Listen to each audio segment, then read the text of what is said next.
แมวเห็นในสิ่งที่เราไม่เห็นไขปริศนาทำไมแมวชอบจ้องกำแพงว่างๆกลางดึกแววตาในความมืดและผู้พิทักษ์วิญญาณเคยไหมลูกดึกสงัดในคืนที่เงียบเชียบเองกำลังนั่งดูโทรทัศน์หรือนั่งทำงานงกๆอยู่หน้าจอคอมพิวเตอร์ทุกอย่างในบ้านเงียบกริบจนได้ยินเสียงลมหายใจของตัวเอง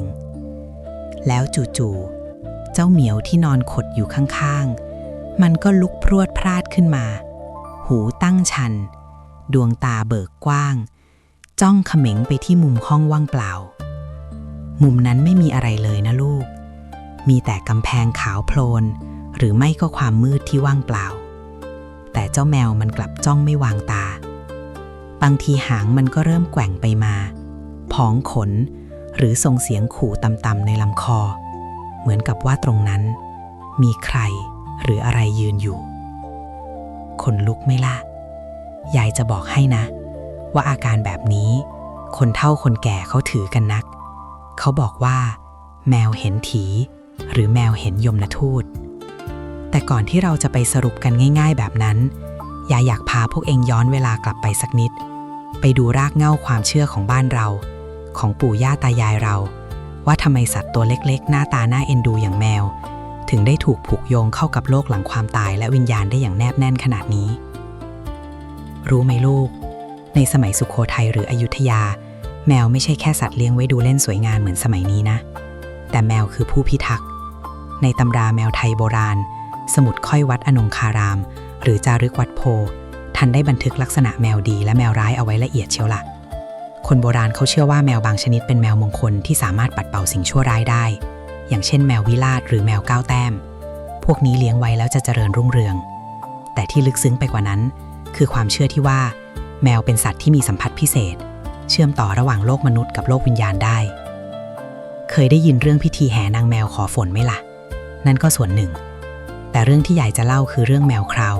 หรือแมวแก่ที่อยู่ตามวัดตามวาสมัยก่อนเวลามีงานศพเขาห้ามแมวข้ามศพเด็ดขาดเองคงเคยได้ยินใช่ไหมโบราณว่าถ้าแมวดำกระโดดข้ามลงศพศพนั้นจะเฮี้ยนหรือวิญญาณจะลุกขึ้นมาอาละวาดเรื่องนี้มันสะท้อนให้เห็นว่าคนไทยเรามองแมวเป็นภาชนะทางวิญญาณรูปแบบหนึ่ง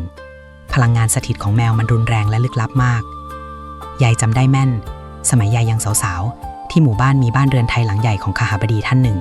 แกเลี้ยงแมวไทยสีสวัสดไว้ตัวหนึ่งชื่อเจ้าทองม้วนวันดีคืนดีเจ้าทองม้วนมันจะไม่ยอมเดินผ่านบันไดขั้นหนึ่งเด็ดขาดทั้งที่บันไดนั้นก็ดูปกตินะแต่มันจะเดินอ้อมหรือกระโดดข้ามไปเลยคนในบ้านก็สงสัยจนกระทั่งวันหนึ่งมีการซ่อมแซมบ้านถึงได้ไปรื้อดูแล้วเจอว่าใต้บันไดขั้นนั้นมีตะปูอาถรรพ์ที่คนสมัยก่อนเขาตอกสะกดวิญญาณสัมภเวสีเอาไว้ฝังอยู่เจ้าทองม้วนมันรู้มันเห็นมันสัมผัสได้ถึงพลังงานที่ไม่ดีตรงนั้นมันเลยไม่กล้าเหยียบย่ำลงไปนี่แหละลูกความน่าอัศจรรย์ของมันในขณะที่มนุษย์เราใช้ชีวิตอยู่บนตรรกะเหตุผลและสิ่งที่มองเห็นด้วยตาเนื้อแต่แมวมันใช้ชีวิตอยู่บนสัญชาตญาณที่บริสุทธิ์และแหลมคมกว่าเราหลายเท่าอยากให้เองลองสังเกตดูนะเวลาที่แมวมันจ้องมองอะไรสักอย่างมันไม่ได้จ้องแบบเหม่อลอยนะสายตาของมันจะโฟกัสนิ่งและเคลื่อนไหวตามวัตถุที่มองไม่เห็นนั้นอย่างช้าๆในทางจิตวิญญาณของพราหมณ์ฮินดูหรือแม้แต่ความเชื่ออียิปต์โบราณเขาก็ยกย่องแมวเป็นเทพเจ้าอย่างเทวีบัสเตดที่มีหัวเป็นแมวเป็นผู้พิทักษ์บ้านเรือนจากโรคร้ายและวิญญาณชั่วดังนั้นการที่มันจ้องกำแพงบ้านเองตอนตี 2มันอาจจะไม่ได้กำลังหลอนนะลูกแต่มันอาจจะกำลังปฏิบัติหน้าที่ของมันอยู่ก็ได้หน้าที่ของการเป็นยามเฝ้าระวังภัยในมิติที่เราเข้าไม่ถึงแต่ก็นั่นแหละคำถามที่ค้างคาใจพวกเองก็คือแล้วมันเห็นอะไรกันแน่มันเห็นผีปู่ย่าตายายเรามายืนดูหลานนอนหลับหรือมันเห็นสัมภเวสีที่เดินผ่านทางมาหรือจริงๆแล้วมันอาจจะเห็นสิ่งที่วิทยาศาสตร์เพิ่งจะเริ่มเข้าใจก็ได้คนโบราณเขาบอกว่าตามันมีไฟลองสังเกตสิเวลาเองส่องไฟไปที่ตาแมวตอนกลางคืนมันจะสะท้อนแสงวาบออกมาเป็นสีเขียวบ้างสีเหลืองบ้างดูน่ากลัวพิลึก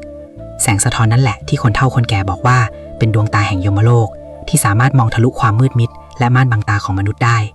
ทีนี้ลองจินตนาการตามยายนะในห้องนอนเองคืนที่เดือนมืดสนิทเองปิดไฟนอนแล้วแต่เจ้าเหมียวที่ปลายเท้ายังตื่นอยู่ดวงตาคู่นั้นเบิกโพลงรับแสงจันทร์อันน้อยนิด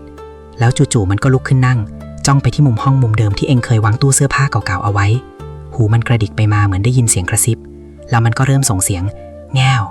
เบาๆเหมือนกำลังคุยกับใคร เองคิดว่ามันคุยกับใครความเงียบในตอนนั้นมันน่ากลัวกว่าเสียงตะโกนเสียอีกนะลูก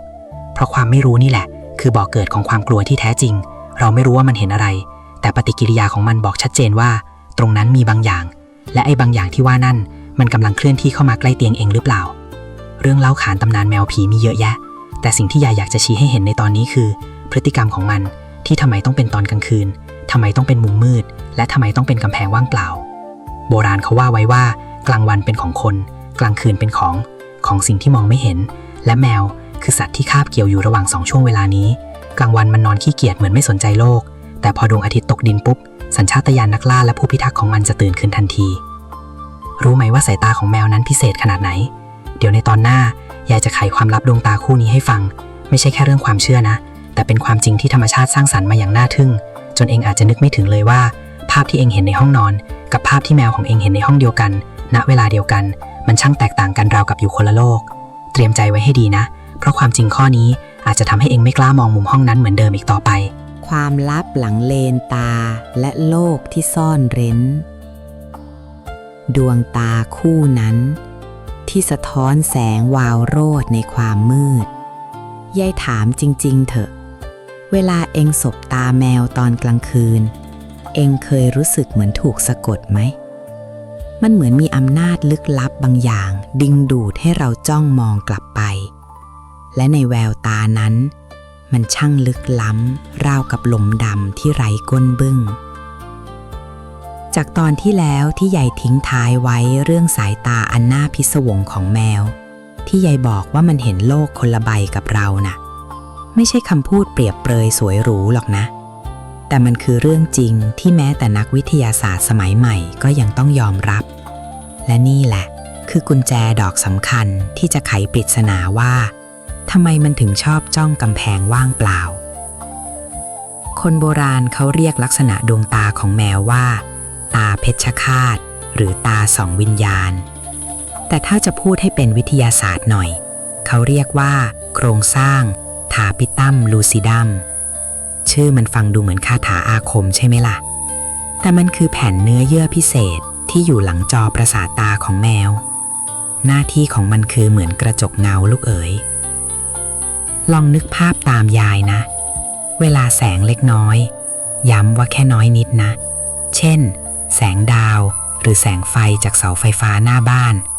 ลอดผ่านเข้ามาในห้องมืดๆแสงนั้นจะพุ่งเข้าตาแมวแล้วเจ้าเนื้อเยื่อทาปิตัมลูซิดัมนี่แหละมันจะสะท้อนแสงนั้นกลับออกมาอีกครั้งเพื่อให้เซลล์รับแสงในตาแมวได้ทำงานซ้ำ2 รอบทำให้แมวมันมองเห็นในที่มืดได้ดีกว่ามนุษย์เราถึง 6-8 เท่าในขณะที่เองมองเห็นแค่ความมืดตื้อมองไม่เห็นแม้แต่มือตัวเองแต่เจ้าเหมียวมันเห็นรายละเอียดทุกอย่างชัดเจนแจ๋วแหววมันเห็นฝุ่นละอองที่ลอยคว้างในอากาศมันเห็นแมลงตัวจิ๋วที่เกาะอยู่บนเพดานมันเห็นเงาตะคุ่มที่เกิดจากการหักเหของแสงเพียงเล็กน้อยที่ตามนุษย์เราตัดทิ้งไปเพราะสมองเราประมวลผลไม่ทันแต่นี่ยังไม่ใช่จุดพีคที่สุดนะลูกสิ่งที่น่าขนลุกกว่านั้นคือเรื่องสีและสเปกตรัมของแสงมีการศึกษาเขาบอกว่าแมวและสุนัขด้วยนะมีความสามารถในการมองเห็นแสงรังสีอัลตราไวโอเลตหรือที่เรารู้จักกันว่าแสง UV ได้ใช่แล้วลูกแสง UV ที่ตาคนเรามองไม่เห็นนี่แหละโลกในสายตาของแมวมันจึงเต็มไปด้วยลวดลายและร่องรอยที่เราไม่เคยรู้ว่ามีอยู่จริงลองจินตนาการดูสิถ้าหากว่าวิญญาณหรือพลังงานลี้ลับที่คนโบราณเชื่อถือกันนั้นแท้จริงแล้วมันคือพลังงานในรูปแบบหนึ่งที่ปรากฏอยู่ในย่านแสง UV ล่ะถ้าหากรอยเท้าของสิ่งที่มองไม่เห็นหรือคราบพลังงานที่ตกค้างจากอดีตมันเรืองแสงออกมาในสายตาของแมวเหมือนกับที่หมอนิติเวชใช้แสง UV ส่องหาคราบเลือดที่ถูกล้างออกไปแล้วนี่แหละคือกุศโลบายที่ธรรมชาติซ่อนไว้หรืออาจจะเป็นสิ่งที่คนโบราณท่านรู้โดยสัญชาตญาณท่านถึงได้บอกว่าแมวเห็นผีเพราะในความเป็นจริงมันอาจจะกำลังมองเห็นร่องรอยบางอย่างที่ตาเรามองไม่เห็นจริงๆยายมีเรื่องเล่าเรื่องหนึ่งเป็นเรื่องจริงของคนรู้จักยายเองสมัยก่อนแกชื่อลุงบุญแกเป็นสับปเหร่อเก่าแกเลี้ยงแมวลายสลิดไว้ตัวหนึ่งชื่อไอ้ลายวันหนึ่งลุงบุญแกไปล้างป่าช้าไปขุดศพไร้ญาติขึ้นมาทำพิธีพอกลับมาถึงบ้าน คืนนั้นไอ้ลายมันไม่ยอมเข้าใกล้ลุงบุญเลย ทั้งที่ปกติมันจะมาคลอเคลียตลอดมันกลับไปนั่งขดตัวสั่นอยู่ที่มุมห้องจ้องมองไปที่ไหล่ซ้ายของลุงบุญเขม็งลุงบุญแกเดินไปทางไหนไอ้ลายมันก็หันหัวตามจ้องไปที่ไหล่ซ้ายแกตลอดเวลาจนลุงบุญแกขนลุกสู้แกนึกขึ้นได้ว่าตอนขุดศพแกเผลอไปพูดจาลบหลู่ศพหนึ่งเข้าหรือว่าจะมีอะไรเกาะไหลแกกลับมาคืนนั้นแกนอนแทบไม่หลับเพราะไอ้ลายมันส่งเสียงขู่ฟ้อใส่ความว่างเปล่าบนไหล่แกทั้งคืนเช้ามาแกต้องรีบไปทำบุญอุทิศส่วนกุศลขอขมาลาโทษพอกลับมาบ้านเชื่อไหมลูกไอ้ลายมันวิ่งเข้ามาหามาถูไถขาแก้เหมือนเดิมเหมือนไม่มีอะไรเกิดขึ้นถ้าเรามองด้วยเหตุผลทางวิทยาศาสตร์แบบที่ยายเล่าไปเมื่อกี้เป็นไปได้ไหมว่าลุงบุญอาจจะมีกลิ่นอายหรือมีละอองสสารบางอย่างจากป่าช้าติดมาที่เสื้อผ้าซึ่งสะท้อนแสง UV หรือมีกลิ่นที่แมวสัมผัสได้หรือถ้ามองในมุมความเชื่อสิ่งที่นั่งอยู่บนไหล่ลุงบุญอาจจะเป็นพลังงานรูปแบบหนึ่งที่ไอ้ลายมันมองเห็นเป็นรูปร่างชัดเจนไม่ว่าจะเป็นวิทยาศาสตร์หรือไสยศาสตร์ผลลัพธ์มันก็คือการเตือนภัยเหมือนกันดังนั้นเวลาที่แมวมันจ้องกำแพงบ้านเองมันอาจจะเห็นแมลงตัวเล็กๆเห็นเงาที่เกิดจากแสงไฟถนนหรือมันอาจจะเห็นรอยด่างดวงของพลังงานบางอย่างที่หมุนวนอยู่ตรงนั้นรอยที่เกิดจากความโศกเศร้าความโกรธแค้นหรือความผูกพันของผู้อยู่อาศัยคนก่อนที่ยังคงทิ้งร่องรอยจางๆในสเปกตรัมที่ตามมนุษย์ไม่อาจเข้าถึงแต่เดี๋ยวก่อนลูกอย่าเพิ่งรีบเอาผ้าไปคลุมกำแพงหรือวิ่งหนีออกจากห้องไปนะเพราะการรับรู้ของแมวมันไม่ได้จบแค่ที่ตาหรอกยายจะบอกให้ว่าสิ่งที่น่ากลัวและแม่นยำกว่าตาของมันคือสิ่งที่อยู่บนหัวทั้งสองข้างนั้นต่างหากหูของแมวนี่แหละคือเรดาร์ตรวจจับวิญญาณชั้นยอดที่ดียิ่งกว่าเครื่องมือล่าท้าผีซะอีกเสียงฝีเท้าที่แผ่วเบาจนไม่ได้ยินเสียงหายใจที่แฝงอยู่ในความเงียบหรือเสียงคลื่นความถี่ต่ำที่ลอยมาจากใต้พื้นดินแมวมันได้ยินหมดและบางครั้งสิ่งที่มันกำลังจ้องมองอยู่นั้นอาจจะไม่ใช่สิ่งที่ตามันเห็นแต่เป็นสิ่งที่หูมันได้ยินว่ากำลังเคลื่อนที่ผ่านกำแพงนั้นไปเสียงอะไรกันนะที่ดังมาจากในกำแพงเสียงปลวกกินไม้หรือเสียงเคาะจากอีกฝั่งของมิติในตอนหน้ายายจะพาไปเจาะลึกเรื่องหูทิพย์ของแมวและความลับของเสียงปริศนาในยามค่ำคืนเสียงเพรียกจากกำแพงและเรดาร์ดักจับวิญญาณเมื่อกี้นี้เราคุยกันค้างไว้เรื่องหูของเจ้าเหมียวใช่ไหมล่ะที่ยายบอกว่ามันน่ากลัวและแม่นยำยิ่งกว่าตาเสียอีกลองนึกดูสิความเงียบสงัดของค่ำคืนที่เราคิดว่าเงียบจนได้ยินเสียงจิ้งหรีดเรไรสำหรับเรามันคือความสงบแต่สำหรับเจ้าแมวแล้วความเงียบนั้นมันอื้ออึงไปด้วยเสียงที่เรารับรู้ไม่ได้เหมือนเอ็งเปิดวิทยุหาคลื่นความถี่ที่หูมนุษย์ไม่ได้ยินแต่มันดังกระหึ่มอยู่ในหัวของแมวตลอดเวลายายจะขยายความให้ฟังนะลูกธรรมชาติสร้างแมวมาให้เป็นนักล่าที่สมบูรณ์แบบหูของมันไม่ได้มีไว้แค่ประดับหัวสวยๆแต่มันเหมือนจานดาวเทียมเคลื่อนที่ได้หูแมวข้างหนึ่งมีกล้างเนื้อควบคุมถึง30กว่ามัดเอ็งลองกระดิกหูแข็งกับมันสิทำไม่ได้หรอกมันหมุนได้รอบทิศทางเกือบ180องศาเพื่อดักจับต้นตอของเสียงที่เล็กที่สุดเบาที่สุดคนโบราณท่านเปรียบหูแมวว่าเหมือนหูทิพย์หรือหูของเทวดาที่ได้ยินเสียงกระซิบจากที่ไกลแสนไกลในทางวิทยาศาสตร์เขาเรียกว่าแมวสามารถได้ยินเสียงในระดับอัลตราโซนิกหรือคลื่นเสียงความถี่สูงได้ดีมากดีกว่าหมาดีกว่าคนเราหลายเท่าตัวเสียงหนูคุยกันเสียงแมลงเดินบนไม้เสียงน้ำไหลในท่อประปาที่ฝังอยู่ในกำแพงหรือแม้แต่เสียงการขยับตัวของปลวกที่กำลังแทะไม้ทีละนิดเสียงพวกนี้แหละลูกที่ทำให้มันหันขวับไปจ้องกำแพงแต่เรื่องมันไม่ได้จบแค่ปลวกหรือหนูหรอกนะความน่าขนลุกมันอยู่ที่ว่าบางครั้งเสียงที่มันได้ยินไม่ได้มาจากสิ่งมีชีวิตที่มีเลือดเนื้อเคยได้ยินเรื่องพรายกระซิบไหมล่ะคนเฒ่าคนแก่เขาเล่ากันว่าวิญญาณสัมภเวสีหรือเจ้าที่เจ้าทางเวลาท่านจะสื่อสารหรือเวลาท่านเคลื่อนไหวท่านไม่ได้เดินตึงตังโคมครามเหมือนคนเรานะแต่ท่านมากับคลื่นความถี่ค ความถี่ที่แหลมสูงจนบาดแก้วหู หรือต่ำลึกจนรู้สึกสั่นสะเทือนในอกคนเราไม่ได้ยินหรอกแต่แมวมันได้ยินยายเคยมีเพื่อนรุ่นพี่คนหนึ่งชื่อป้าสร้อยแกอยู่บ้านเรือนไทยริมน้ำบ้านแกเก่าแก่มากสร้างมาตั้งแต่สมัยรัชกาลที่5ไม้สักทองทั้งหลังสวยนะลูกแต่ตอนกลางคืนนี่วังเวงจับใจแกเลี้ยงแมวสีดำปลอดชื่อนินเจ้านินเนี่ยปกติมันจะนอนนิ่งเป็นรูปปั้นแต่ทุกคืนวันโกนมันจะลุกขึ้นมานั่งจ้องไปที่ผนังห้องพระผนังด้านนั้นไม่มีอะไรเลยนะนอกจากรูปบรรพบุรุษเก่าๆที่แขวนเรียงรายกันอยู่เจ้านินมันจะทำหูลู่ไปข้างหลังสายหัวไปมาเหมือนกำลังไล่จับเสียงแมลงวันทั้งที่ไม่มีแมลงสักตัวแล้วสักพักมันก็จะเริ่มส่งเสียงงึดงึดงึดในลำคอเหมือนกำลังโต้ตอบของใครป้าสร้อยแกเป็นคนใจแข็งแกก็เฉยๆคิดว่าแมวมันคงเห็นจิ้งจกจนกระทั่งคืนหนึ่งป้าสร้อยแกตื่นมากลางดึกเพราะเสียงกุกกักแกเห็นเจ้านินมันยืนสองขาเอาเล็บตะกุยผนังไม้ตรงใต้รูปขุนทวดของแกตะกุยจนไม้เป็นรอยเสียงดังแครกแครกแครกป้าสร้อยแกขนลุกสู้ไปทั้งตัวแกถอยกรูดออกมารุ่งเช้าแกรีบให้ลูกชายมารื้อผนังตรงนั้นดูเอ็งรู้ไหมเจออะไรไม่ได้เจอผีนะแต่เจอโพรงที่ซ่อนอยู่หลังไม้กระดานในนั้นมีกล่องเหล็กสนิมเครอะใบหนึ่งข้างในมีโฉนดที่ดินเก่ากับทองคำแท่งสมัยก่อนที่คุณทวดท่านซ่อนไว้แล้วคงลืมบอกลูกหลานก่อนตายนี่แหละลูกสัญชาตญาณแมวมันพาไปหรือเสียงเคาะปริศนานั้นคือวิญญาณบรรพบุรุษที่พยายามบอกตำแหน่งคุมทรัพย์ผ่านหูทิพย์ของแมว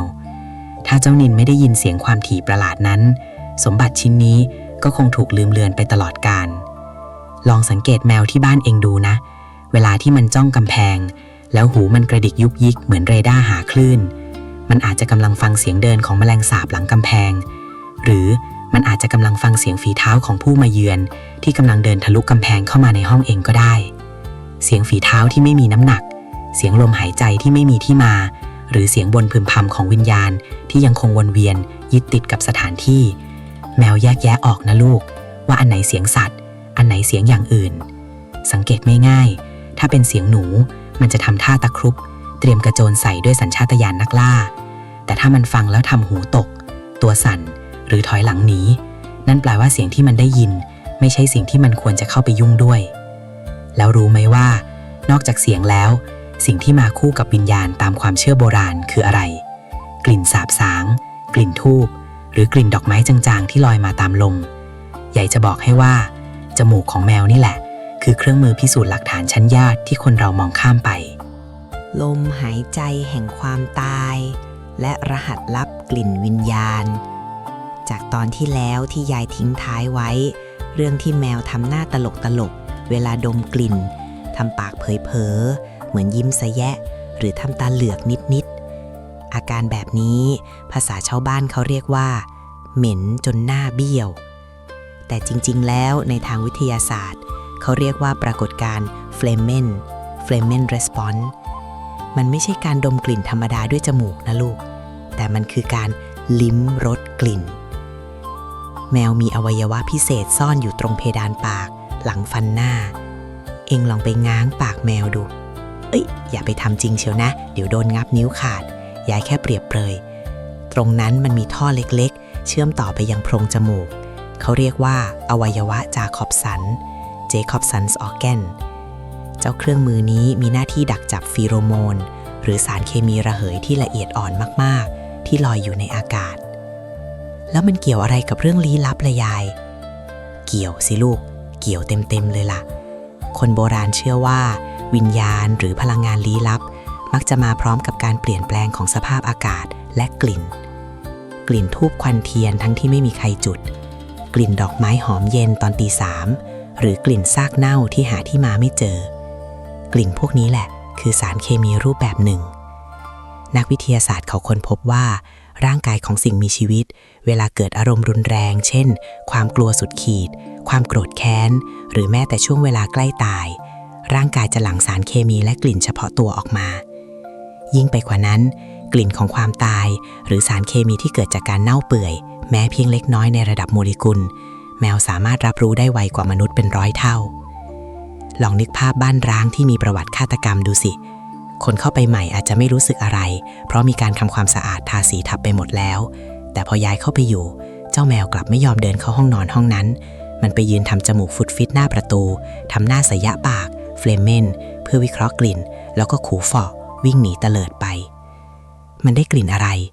มันอาจจะได้กลิ่นความกลัวที่ฝังแน่นอยู่ในเนื้อไม้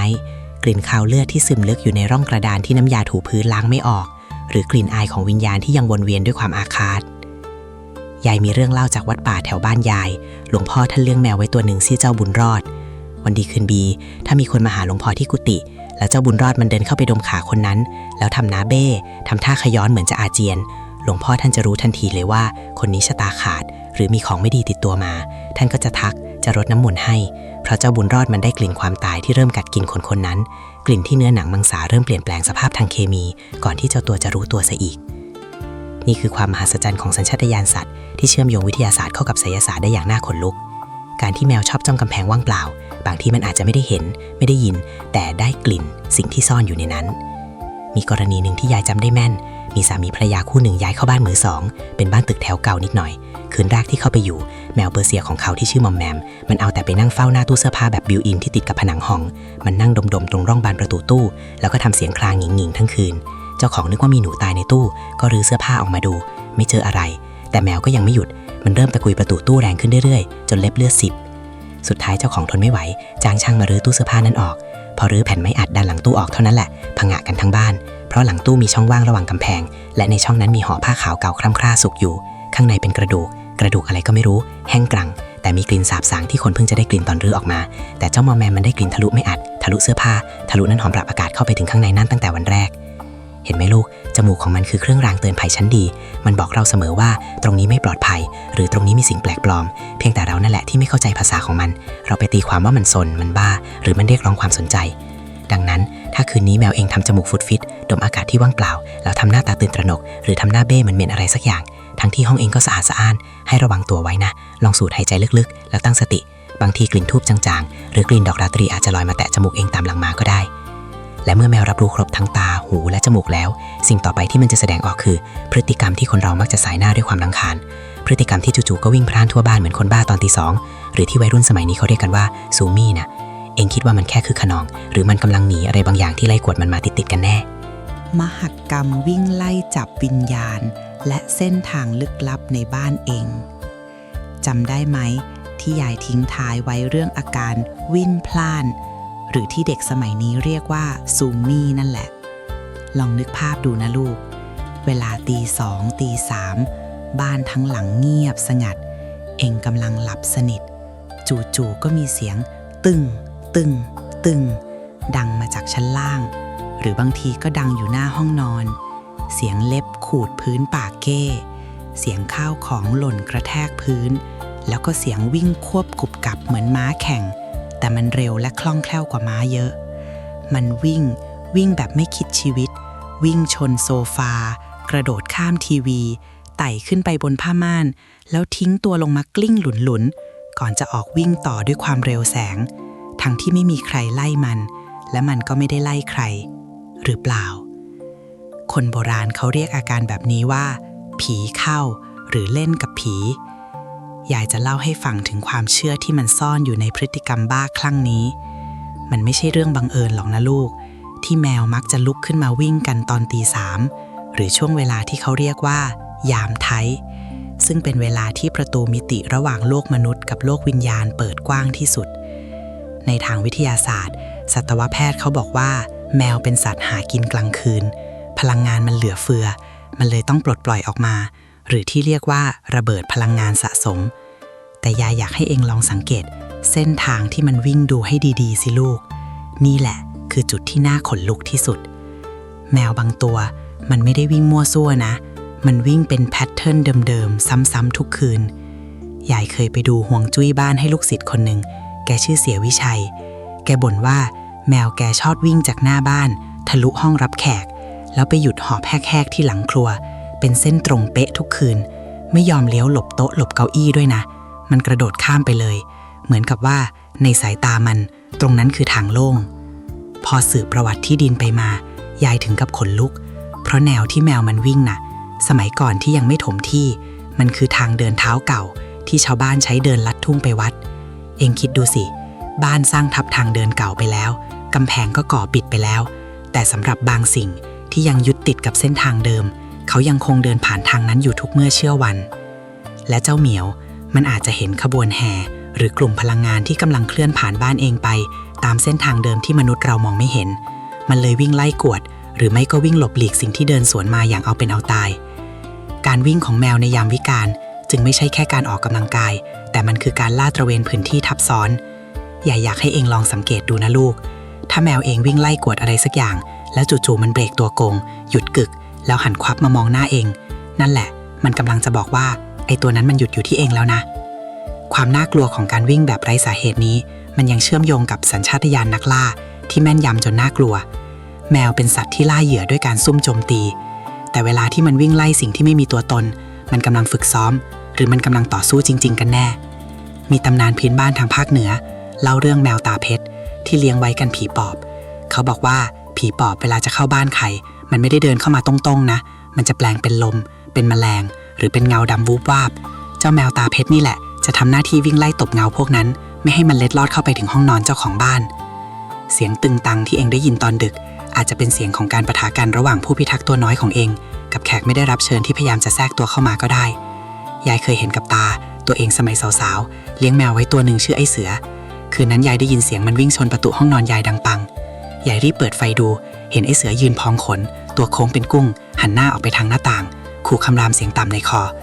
ที่หน้าต่างบานนั้นยายเห็นรอยมือเปื้อนโคลนนาบอยู่ด้านนอกกระจกทั้งที่ห้องยายอยู่ชั้น2ถ้าไอ้เสือไม่วิ่งมาชนประตูปลุกยายสิ่งนั้นมันอาจจะเข้ามาถึงตัวยายแล้วก็ได้เห็นไหมลูกความวุ่นวายที่เองรำคาญบางทีมันคือเกราะกำบังภัยที่เองมองไม่เห็นแต่ทีนี้พอมันวิ่งเสร็จพอมันไล่กวดจนเหนื่อยหรือพอมันไล่สิ่งนั้นไปจนสุดมุมห้องแล้วสิ่งที่มันทำต่อมาต่างหากที่จะทำให้เองนอนไม่หลับยิ่งกว่าเดิมมันจะหยุด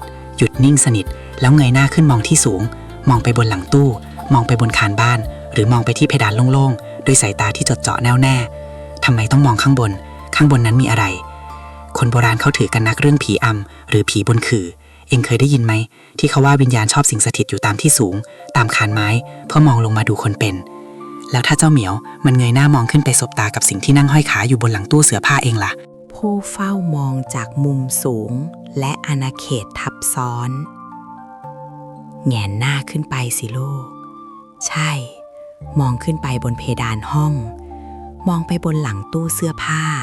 หรือบนชั้นวางของที่เองวางตุ๊กตาเก่าๆเอาไว้จากตอนที่แล้วที่แมวมันวิ่งพล่านจนหนำใจแล้วจู่ๆมันก็หยุดกึก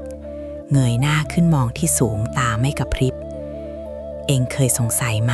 ว่าทำไมต้องเป็นข้างบนสำหรับแมวแล้วที่สูงคือจุดยุทธศาสตร์คือบัลลังก์ของผู้ปกครองในป่าธรรมชาติแมวป่าเสือดาวจะชอบลากเหยื่อขึ้นไปกินบนต้นไม้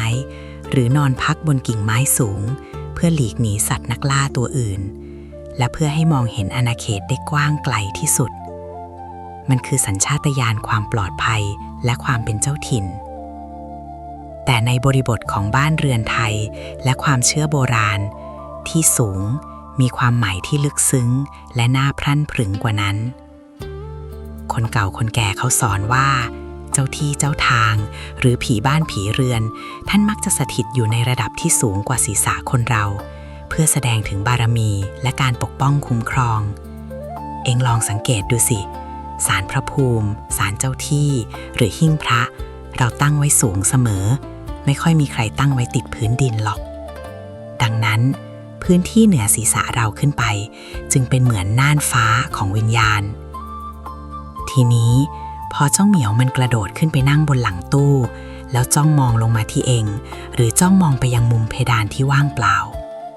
มันกำลังทำหน้าที่ทูตที่เชื่อมต่อระหว่างสองโลกหรือมันกำลังท้าทายสิ่งที่อยู่บนนั้นยายมีเรื่องเล่าจากหมู่บ้านช่างไม้เก่าแก่มีช่างคนหนึ่งแกเสียชีวิตกระทันหันจากอุบัติเหตุแกห่วงบ้านมากลูกหลานที่อยู่ต่อเล่าว่าทุกคืนจะได้ยินเสียงคนเดินบนชั้นลอยทั้งที่ไม่มีใครขึ้นไปแมวที่เลี้ยงไว้ชื่อเจ้าสัวมันไม่ยอมนอนพื้นเลยมันจะปีนขึ้นไปนอนบนคานบ้านใ ล้กับจุดที่แกเคยชอบนั่งทำงานสมัยนั้นบ้านเป็นไม้คานเปิดโล่งเจ้าสัวมันจะนอนหมอบจ้องมองลงมาที่เตียงนอนลูกชายของช่างคนนั้นสายตามันไม่ได้มองลูกชายนะแต่มันมองอากาศธาตุที่ลอยอยู่เหนือร่างลูกชายต่างหากมันมองเหมือนกับกำลังเฝ้าระวังเหมือนบอดี้การ์ดที่คอยคุมเชิงไม่ให้ใครเข้าใกล้เจ้านายนักจิตวิทยาแมวอาจจะบอกว่าแมวชอบที่สูงเพราะมันรู้สึกปลอดภัยและเป็นจุดที่อุณหภูมิอุ่นกว่าพื้นแต่ยายอยากให้เองคิดตามในมุมมองของพลังงานความร้อนลอยตัวขึ้นสูงพลังงานวิญญาณก็เช่นกันเคยรู้สึกไหมเวลาเดินเข้าห้องบางห้องแล้วรู้สึกหนักศีรษะหรือรู้สึกเหมือนมีอะไรกดทับลงมาจากข้างบนนั่นแหละคือมวลพลังงานที่หนาแน่นและแมวที่มีประสาทสัมผัสไวต่อความเปลี่ยนแปลงของบรรยากาศย่อมสัมผัสถึงก้อนพลังงานนี้ได้ดีที่สุดการที่มันจ้องเพดานตาเขม็งบางครั้งมันอาจจะกำลังมองกลุ่มก้อนพลังงานที่ก่อตัวรูปร่างคล้ายมนุษย์หรือคล้ายกลุ่มควันดำที่ลอยอ้อยอิงอยู่และที่น่ากลัวกว่านั้นคือปฏิกิริยาตอบโต้ถ้ามันมองเฉยๆก็แล้วไปแต่ถ้ามันเริ่มขู่ใส่ความว่างเปล่าบนเพดานละหรือถ้ามันเริ่มทำท่าตบใส่อากาศธาตุกลางเวหานั้นแปลว่าสิ่งนั้นไม่ได้อยู่นิ่งๆแล้วแต่มันกำลังเคลื่อนไหวหรือพยายามจะเข้ามาในอาณาเขตของแมวยายเคยเจอเคสหนึ่งน่ากลัวมากบ้านหลังนั้นมีประวัติคนผูกคอตายที่คือกลางบ้านเจ้าของใหม่ไม่รู้เรื่องย้ายเข้าไปอยู่เลี้ยงแมวไว้พอตกดึกแมวจะไปนั่งใต้ขื่อนั้นแล้วเงยหน้ามองขึ้นไปตรงจุดที่เคยมีเชือกผูกอยู่มันมองแบบคอตั้งบ่าแล้วร้องแง้วแง้วเสียงโหยหวนเหมือนจะชวนคุยคืนหนึ่งเจ้าของตื่นมาเห็นแมวกำลังกระโดดตบอากาศตรงจุดนั้นซ้ำๆเหมือนพยายามจะตะปบขาใครสักคนที่ห้อยลงมาแกว่งไปแกว่งมาพอเจ้าของเปิดไฟก็ไม่เห็นอะไรนอกจากแมวที่ยืนหอบหูรีลู่ไปข้างหลังด้วยความหวาดกลัวสุดขีดเรื่องนี้สอนให้รู้ว่าบางทีมุมมองของแมวบนที่สูงอาจจะเปิดเผยความลับดำมืดของสถานที่นั้นออกมาการที่มันจ้องกำแพงด้านบนหรือเพดานมันอาจจะกำลังเห็นภาพเหตุการณ์ในอดีตที่ฉายซ้ำวนเวียนอยู่ตรงจุดเกิดเหตุเดิมไม่ไปไหนและไม่ใช่แค่วิญญาณร้ายนะลูกแมวบางตัวจ้องหิ้งพระจ้องรูปบรรพบุรุษบนผนังแล้วทำท่าออดอ้อนถูไถขากับตู้รองรับหิ้งพระนั่นอาจหมายถึงเทวดาอารักษ์ท่านลงมาเยี่ยมเยียนท่านมาเล่นด้วยมาลูบหัวมันแมวมันถึงได้เชื่องและมีความสุขขนาดนั้นดังนั้นคืนนี้ลองสังเกตดูสิว่าแมวเองชอบขึ้นไปอยู่ที่ไหนสูงหรือเปล่าแล้วสายตาของมันจับจ้องไปที่จุดใดบนเพดานถ้ามันจ้องแล้วนอนหลับปุ๋ยแสดงว่าตรงนั้นปลอดภัยพลังงานดีแต่ถ้ามันจ้องแล้วตาเบิกโพลงขนพองสยองเกลาหรือส่งเสียงคำรามในลำคอให้เองรีบแผ่เมตตาหรือหาพระมาคล้องคอเสียเถิดเพราะด่านต่อไปที่ยายจะเล่าให้ฟังมันไม่ใช่แค่เรื่องของการมองเห็นแล้วแต่มันคือการสัมผัสที่ใกล้ชิดจนขนหัวลุกเมื่อแมวเริ่มมีพฤติกรรมปกป้องเจ้าของอย่างผิดปกติมานอนทับอกมานอนบนหัวหรือมานอนขวางประตูมันทำเพราะรักหรือทำเพราะมันรู้ว่าใครกำลังจะเดินเข้ามาหาเองถึงเตียงยันกันภัยที่มีชีวิตและเสียงครางศักดิ์สิทธิ์เองเคยตื่นมากลางดึกเพราะรู้สึกอึดอัดเหมือนมีหินก้อนใหญ่ทับอยู่ที่หน้าอกไหมขยับตัวก็ไม่ได้จะตะโกนร้องก็ไม่มีเสียงเหมือนโดนผีอำคนโบราณเขาเรียกว่าผีอำหรือผีทับอาการแบบนี้คนเฒ่าคนแก่บอกว่าจิตเราอ่อนกำลังดวงตกหรือไปทำอะไรผิดครูผิดผีมาท่านเลยมาตักเตือนมาสั่งสอนหรือวิญญาณเร่ร่อนมาขอส่วนบุญแต่พอลืมตาขึ้นมาท่ามกลางความมืดสลัวสิ่งที่ทับอยู่บนอกเองกลับไม่ใช่ผีสางนางไม้ที่ไหนแต่เป็นเจ้าเหมียวตัวดีของเองนั่นแหละนั่งทำตาแป๋วหรือนอนขดกลมดิบอยู่บนอกบนท้องหรือบางทีก็มานอนแมะอยู่บนหัวเองเลยยายถามหน่อยเถอะเองคิดว่ามันหนาวหรือมันอ้อนนักวิทยาศาสตร์สมัยใหม่เขาบอกว่าแมวชอบนอนบนตัวคนเพราะความอบอุ่นร่างกายมนุษย์เราเหมือนเตาผิงเคลื่อนที่โดยเฉพาะบริเวณศีรษะและหน้าอกที่มีเลือดไหลเวียนดีอุณหภูมิจะสูงแมวมันฉลาดมันรู้ว่าตรงไหนอุ่นที่สุดมันก็ไปซุกตรงนั้นอีกอย่างเสียงหัวใจเต้นตึกตักตึกตักของเรามันทำให้แมวรู้สึกสงบเหมือนตอนมันยังเป็นลูกแมวที่สุกอกแม่แต่ในมุมมองของสายมูหรือความเชื่อโบราณเรื่องนี้มันลึกซึ้งและศักดิ์สิทธิ์กว่านั้นเยอะลูกเอ๋ยคนโบราณเชื่อว่าร่างกายมนุษย์เรามีจุดชีพจรหรือประตูพลังงาน ถ้าเป็นทางโยคะศาสตร์เขาเรียกจักระบริเวณหน้าอกคือจักระหัวใจศูนย์รวมความรู้สึกและจิตวิญญาณส่วนศีรษะคือจุดรับพลังงานเบื้องบนการที่แมวมานอนทับตำแหน่งเหล่านี้ไม่ใช่เรื่องบังเอิญแต่มันกำลังทำหน้าที่เป็นยันกันภัยที่มีชีวิตเองลองสังเกตดูนะเวลาที่เองไม่สบายใจเครียดหรือเพิ่งกลับมาจากงานศพกลับมาจากที่อโคจรพลังงานในตัวเองจะหมองหม่นสับสนปั่นป่วนเจ้าเหมียวมันจะรู้ทันทีมันจะเดินเข้ามาหาแล้วกระโดดขึ้นมานอนทับบนตักหรือบนอกเองแล้วเริ่มทำสิ่งที่มหัศจรรย์ที่สุดนั่นคือการส่งเสียงครืดครืดในลำคอเสียงครางต่ำๆที่สม่ำเสมอนี้ทางวิทยาศาสตร์เรียกว่าเสียงเพอร์ริงซึ่งมีการวิจัยออกมาแล้วว่าคลื่นความถี่ของเสียงนี้อยู่ในช่วง 20-140 เฮิรตซ์เป็นความถี่ที่สามารถกระตุ้นการรักษาเยียวยากระดูกและกล้ามเนื้อได้ช่วยลดความดันโลหิตและคลายความเครียดแต่ในทางจิตวิญญาณเสียงครืดครืดนี้คือบทสวดมนต์ของสัตว์เดรัจฉานผู้มีบุญลูกเอ๋ยมันคือการแผ่คลื่นพลังงานความเมตตาและเกราะป้องกันภัยออกมาเพื่อฟอกพลังงานลบออกจากตัวเองยายเคยมีหลานสาวคนหนึ่งชื่อหนูแดงแกเป็นเด็กขี้โรคมักจะฝันร้ายร้องไห้จ้าตอนดึกๆว่ามีเงาดำๆจะมาอุ้มแกไปยายให้พระมาแขวนคอก็ดีขึ้นบ้างแต่ไม่หายขาดจนกระทั่งที่บ้านรับแมว3 สีมาเลี้ยงตัวหนึ่งชื่อเจ้าถุงทองเชื่อไหมลูกทุกคืนเจ้าถุงทองมันจะไม่ไปนอนที่เบาะของมันแต่มันจะขึ้นไปนอนขดล้อมรอบหัวของหนูแดงเหมือนหมวกกันน็อกขนปุยหรือไม่ก็นอนเหยียดยาวแนบชิดติดพันหลังหนูแดงตลอดทั้งคืนมันจะส่งเสียงครางคลืดคลาดเบาๆกล่อมหนูแดงตั้งแต่นั้นมาหนูแดงไม่เคยฝันร้ายอีกเลยตื่นมาหน้าตาสดใสแข็งแรงขึ้นผิดหูผิดตาคนโบราณท่านเลยว่าไว้แมวคือผู้กินฝันร้ายมันจะดูดซับพลังงานไม่ดีสิ่งอัปมงคลหรือวิญญาณร้ายที่จ้องจะมาทำร้ายเราในยามหลับไหลให้เข้ามาที่ตัวมันแทนแล้วมันก็มีวิธีจัดการของมันเองบางตำราโหราศาสตร์ถึงขั้นบอกว่าท่านอนของแมวบอกเหตุได้ด้วยนะถ้ามันนอนหันก้นให้หน้าเราอย่าไปโกรธมันนะลูกนั่นคือท่าที่ไว้ใจที่สุดและเป็นท่าที่มันพร้อมจะระวังหลังให้เราคือมันหันหน้าออกไปเผชิญกับภัยคุกคามข้างนอกแล้วให้เราปลอดภัยอยู่ข้างหลังมันหรือถ้ามันนอนทับเท้าทับขาจนเองขยับไม่ได้นั่นคือการตรึงวิญญาณไม่ให้ขวัญของเองเตลิดเปิดเปิงหรือป้องกันไม่ให้สิ่งที่มองไม่เห็นมาดึงขาเองไปฟังดูน่ากลัวใช่ไหมแต่มันคือความรักความห่วงใยในแบบฉบับของสัตว์ผู้พิทักษ์แต่ก็นั่นแหละเหรียญย่อมมี2 ด้านเสมอการที่มันมานอนทับเรานอนใกล้เรามันอุ่นใจก็จริงแต่ถ้าคืนไหน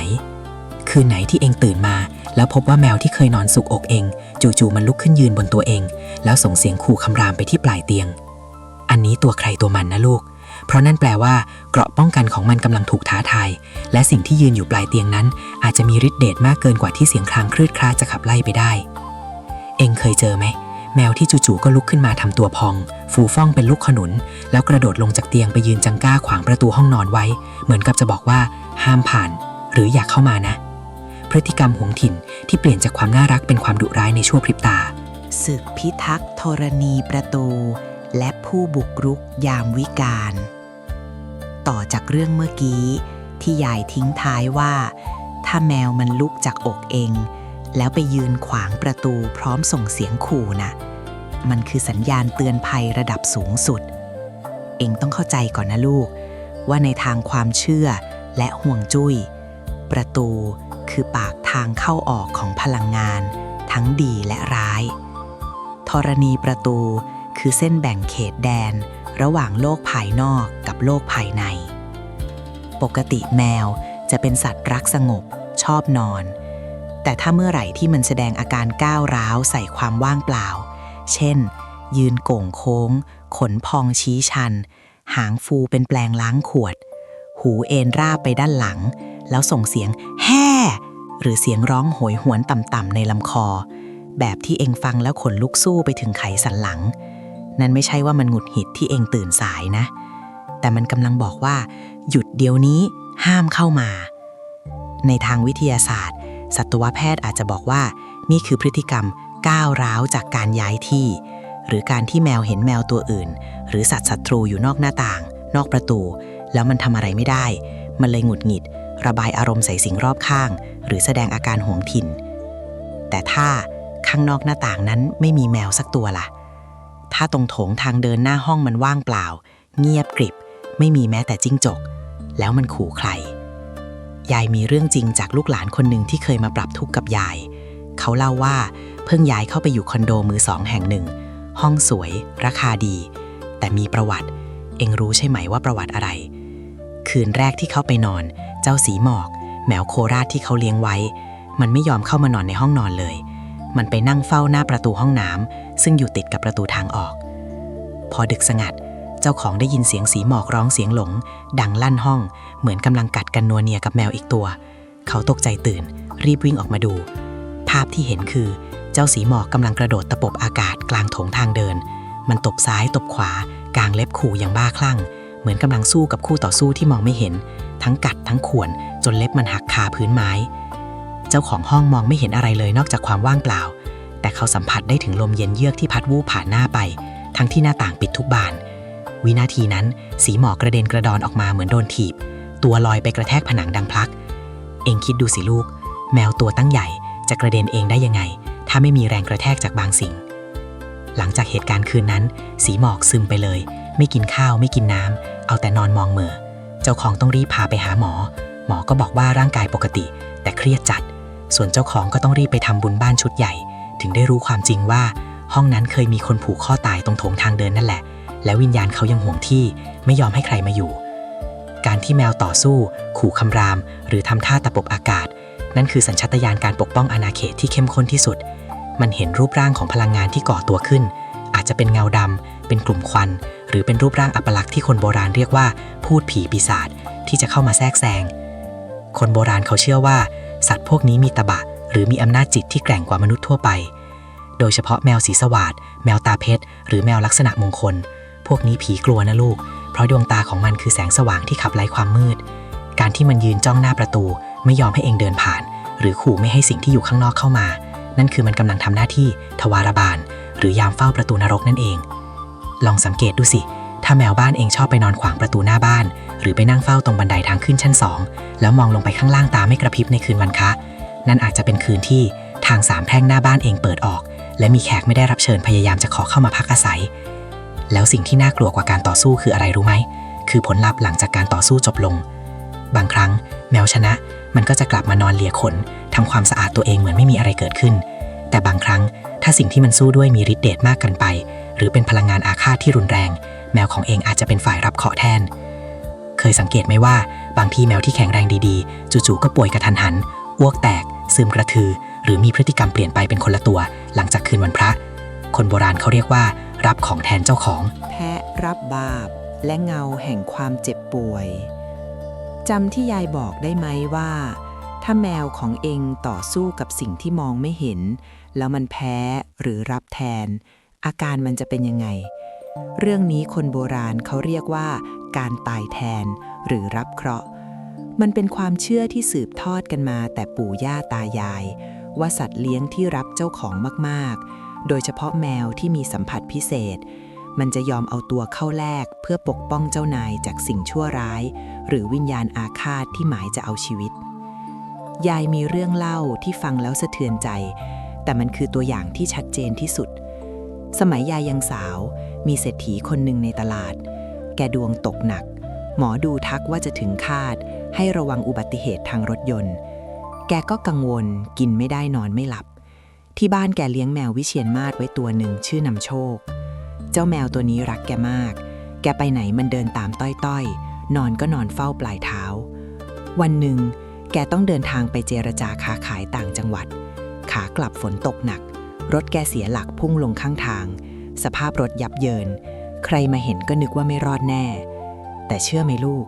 แกคลานออกมาจากซากรถมีแค่รอยถลอกนิดหน่อย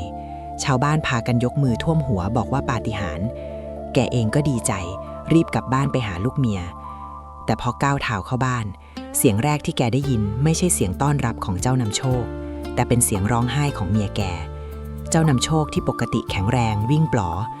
จู่ๆเย็นวันนั้นเวลาเดียวกับที่รถแกคว่ำเป๊ะมันชักดิ้นชักงอน้ำลายฟูมปากแล้วก็ขาดใจตายโดยไม่มีสาเหตุสัตวแพทย์มาชันสูตรก็บอกว่าหัวใจล้มเหลวเฉยๆทั้งที่มันเพิ่งจะ3 ขวบคนเฒ่าคนแก่ในบ้านต่างลงความเห็นเป็นเสียงเดียวกันว่ามันรับแทนพ่อเลี้ยงวิญญาณมัจจุราชที่ตามมาเอาชีวิตแก พอเจอด่านหน้าอย่างเจ้านำโชคขวางไว้ หรือเจอพลังบุญสัมพันธ์ที่แมวมีต่อเจ้าของมันเลยเอาชีวิตแมวไปแทนเรื่องแบบนี้ฟังดูเหลือเชื่อใช่ไหมลูกเป็นเรื่องงมงายใช่ไหมแต่ถ้าเรามองในมุมวิทยาศาสตร์และจิตวิทยาสัตว์เลี้ยงสมัยใหม่มันมีคำอธิบายที่น่าสนใจและสอดคล้องกันอย่างไม่น่าเชื่อเลยล่ะนักวิทยาศาสตร์เขาค้นพบว่าแมวเป็นสัตว์ที่ซึมซับอารมณ์ emotional sponge ได้เก่งที่สุดชนิดหนึ่งมันมีเซลล์สมองและระบบประสาทที่ไวต่อความเครียดความกังวลและคลื่นพลังงานของเจ้าของถ้าเจ้าของเครียดป่วยหรือกำลังดวงตกซึ่งก็คือช่วงที่พลังงานชีวิตต่ำแมวจะรับรู้ได้ทันทีร่างกายของมันจะหลั่งฮอร์โมนความเครียดออกมาตามเจ้าของลองจินตนาการดูสิลูก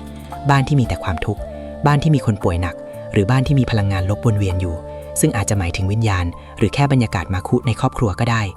แมวที่อาศัยอยู่ในบ้านนั้นต้องทำหน้าที่เหมือนเครื่องฟอกอากาศมันหายใจเอาความตึงเครียดเหล่านั้นเข้าไปทุกวันมันซึมซับเอาความกดดันที่ลอยอยู่ในอากาศเข้ามาไว้ในตัวนานวันเข้าภูมิต้านทานของมันก็ตกโรคภัยไข้เจ็บที่ซ่อนอยู่ก็กำเริบไม่ต่างอะไรกับคนที่เครียดจนเป็นมะเร็งนั่นแหละลูกดังนั้นอาการที่แมวจู่ๆก็ป่วยออดๆแอดๆฉี่เป็นเลือดหรือขนร่วงเป็นหย่อมๆหลังจากที่มันชอบไปนั่งจ้องกำแพงมุมเดิมซ้ำๆอาจจะเป็นเพราะตรงมุมนั้นมีความเครียดของบ้านกระจุกตัวอยู่หรือมีเชื้อรามีความชื้นที่เรามองไม่เห็นแต่แมวมันไปรับหน้าเสือแทนเราจนมันป่วยยายอยากให้เองลองสังเกตแมวที่บ้านนะถ้าช่วงนี้มันซึมไม่ร่าเริงชอบไปนอนซุกตัวในที่มืดๆหรือนอนทับบนเสื้อผ้าของเองแล้วทำหน้าตาเศร้าส้อยอย่าเพิ่งดุว่ามันขี้เกียจอย่าเพิ่งเมินมันให้เองลองสำรวจตัวเองก่อนว่าช่วงนี้เองเครียดไหมเองพาอะไรไม่ดีเข้าบ้านมาหรือเปล่าเพราะบางครั้งการที่มันป่วยไม่ใช่เพราะอาหารหรืออากาศแต่ป่วยเพราะรักที่มันมีให้เองนั่นแหละมันพยายามจะแบกโลกทั้งใบของเองเอาไว้บนบ่าเล็กๆของมัน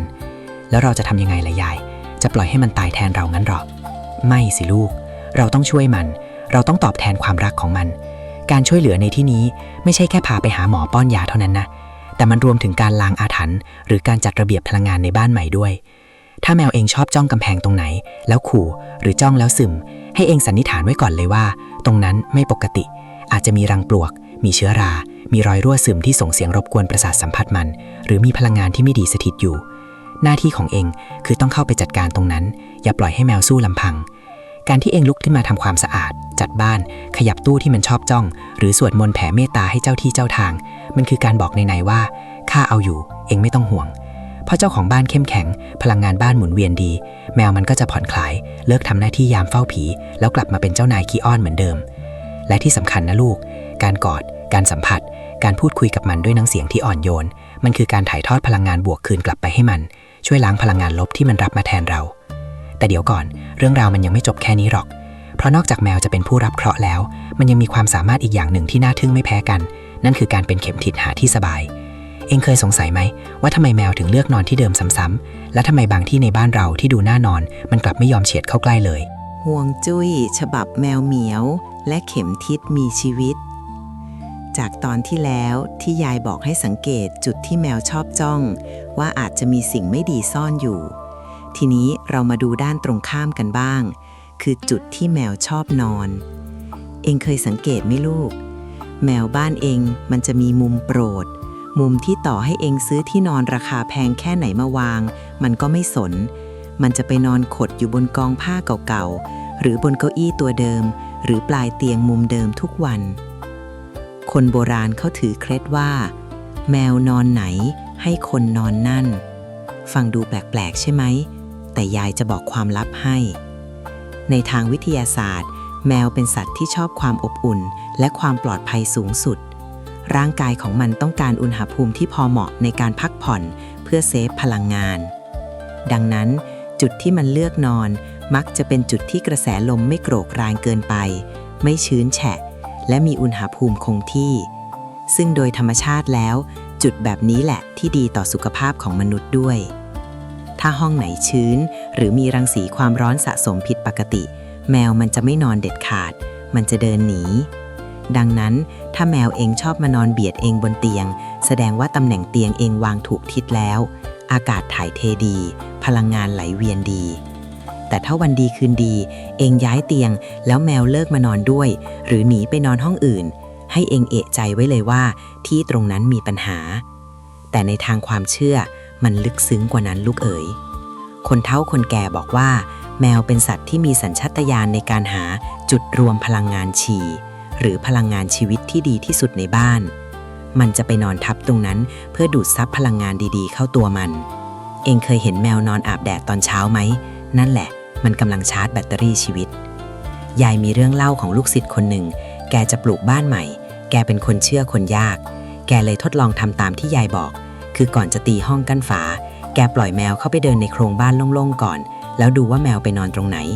ปรากฏว่าแมวไปนอนขดอยู่มุมหนึ่งของพื้นปูนยายเลยบอกให้แกตั้งเตียงนอนตรงนั้นแกก็ทำตามเชื่อไหมลูกตั้งแต่แกย้ายเข้าไปอยู่แกหลับสนิททุกคืนสุขภาพแข็งแรงไม่เคยเจ็บไข้ได้ป่วยทั้งที่เมื่อก่อนแกเป็นภูมิแพ้หนักมากพอมาตรวจสอบที่หลังถึงรู้ว่าจุดนั้นเป็นทิศที่ลมใต้พัดผ่านเย็นสบายและไม่มีคลื่นแม่เหล็กไฟฟ้ารบกวนสมัยนี้เขาเรียกคลื่นแม่เหล็กนะแต่สมัยยายเขาเรียกว่าทางลมปราณในทางกลับกันถ้ามีจุดไหนในบ้านที่แมวชอบเดินไปหยุดมองแล้วเดินเลี่ยงหรือทำท่ารังเกียจที่จะเหยียบย่างเข้าไปตรงนั้นแหละคือจุดอับมงคลหรือจุดบอดของบ้านอาจจะเป็นมุมอับที่มีเชื้อราสะสมหรือเป็นมุมที่กระแสลมหมุนวนจนทำให้รู้สึกเวียนหัวหรือในทางไสยศาสตร์อาจจะเป็นทางผีผ่านที่คนโบราณห้ามตั้งเตียงนอนขวางเด็ดขาด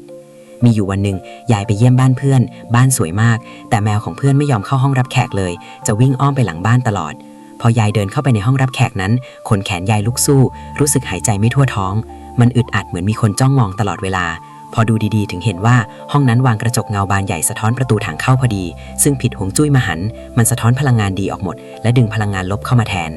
เจ้าเหมียวมันรู้มันสัมผัสได้ถึงความปั่นป่วนของกระแสพลังงานในห้องนั้นมันเลยไม่เข้า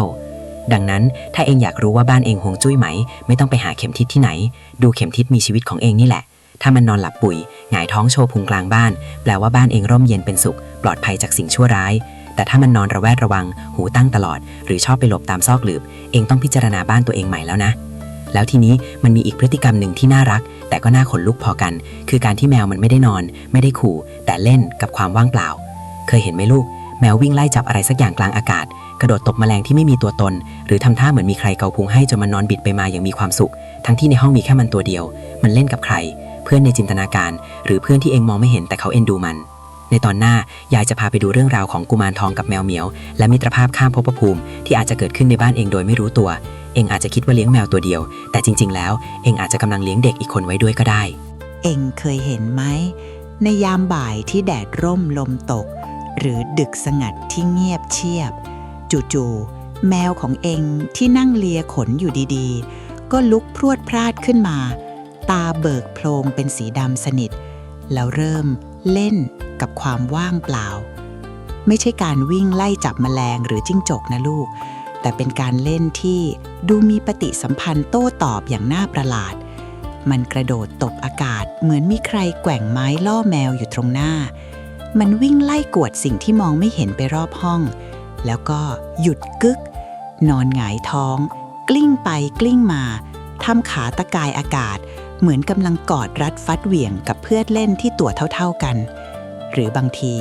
มันก็นั่งนิ่งๆแล้วทำท่าคางยื่นเหมือนมือที่มองไม่เห็นกำลังเกาต่างเกาคางให้มันอยู่อย่างนั้นเอ็งเห็นแล้วเอ็งขำเอ็งถ่ายคลิปลงโซเชียลบอกว่าแมวผีเข้าหรือแมวบ้าแต่คนโบราณเขาไม่ได้ขำด้วยนะลูกเขาเรียกอาการแบบนี้ว่าแมวเล่นกับผีเด็กหรือถ้าบ้านไหนมีการบูชาสิ่งศักดิ์สิทธิ์สายพรายเขาจะบอกว่ากุมารทองมาเล่นด้วยเรื่องนี้ต้องขยายความกันยาวหน่อยเพราะมันเกี่ยวข้องกับความเชื่อเรื่องจิตวิญญาณบริสุทธิ์ยายจะบอกให้ว่าในโลกของวิญญาณนั้นไม่ได้มีแต่ผีร้ายหน้าตาน่ากลัวที่จ้องจะหักคอคนเสมอไปหรอกนะยังมีดวงวิญญาณอีกประเภทหนึ่งที่ยังมีความเป็นเด็กมีความซุกซนขี้เล่นและโหยหาเพื่อนตำนานกุมารทองหรือรักยมของไทยเราเอ็งคงเคยได้ยินใช่ไหมรูปปั้นเด็กผมจุกนุ่งโจงกระเบนที่คนเขาเลี้ยงไว้เฝ้าบ้านเรียกลูกค้าจริงๆแล้วแก่นแท้ของความเชื่อนี้คือการเลี้ยงจิตเด็กให้มาอยู่เป็นเพื่อนเป็นลูกหลานซึ่งจิตเด็กพวกนี้ล่ะลูกเอ๋ยที่มักจะสื่อสารกับสัตว์เลี้ยงได้ดีที่สุดโดยเฉพาะแมวทำไมต้องเป็นแมวก็เพราะแมวมันมีความเป็นเด็กตลอดกาลอยู่ในตัวไงล่ะมันขี้เล่นขี้สงสัยและจิตของมันไม่ปรุงแต่งซับซ้อนเหมือนหมาที่ต้องคอยพะวงเรื่องลำดับจ่าฝูงแมวมันคือเพื่อนที่เท่าเทียมยายเคยมีเรื่องเล่าจากหลานชายคนหนึ่งแกเป็นคนชอบสะสมของเก่า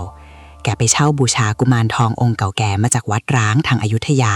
เอามาไว้ที่ด้านแก แกก็ตั้งน้ำแดงตั้งขนมถวายตามปกติแต่สิ่งที่ผิดปกติคือแมวของแกที่ชื่อเจ้าขุนเป็นแมวแก่อายุ10 กว่าปีแล้วปกติมันจะเอาแต่นอนไม่ค่อยสุงสิงกับใครแต่นับตั้งแต่วันที่เอากุมารทองเข้าบ้านเจ้าขุนมันเปลี่ยนไปทุกคืนตอนตี 2แกจะได้ยินเสียงฝีเท้าวิ่งตึงตังไล่กันบนชั้น2เสียงหนึ่งหนักๆคือเสียงเจ้าขุนแต่อีกเสียงหนึ่งมันเบาและถี่เหมือนเท้าเด็กเล็กๆวิ่งเท้าเปล่าบนพื้นไม้พอลุกขึ้นไปดูแกเห็นเจ้าขุนกำลังวิ่งไล่กวดลูกบอลพลาสติกที่แกวางไว้บนหิ้งลูกบอลนั้นมันกลิ้งเองได้กลิ้งหลบซ้ายหลบขวา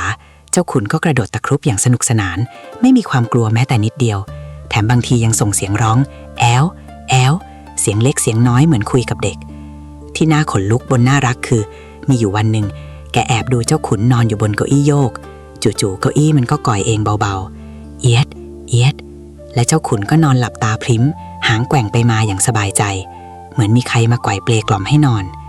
นี่แหละลูกมิตรภาพข้ามภพภูมิกุมารทองหรือวิญญาณเด็กเขาไม่ได้มาหลอกให้กลัวเขาแค่เหงา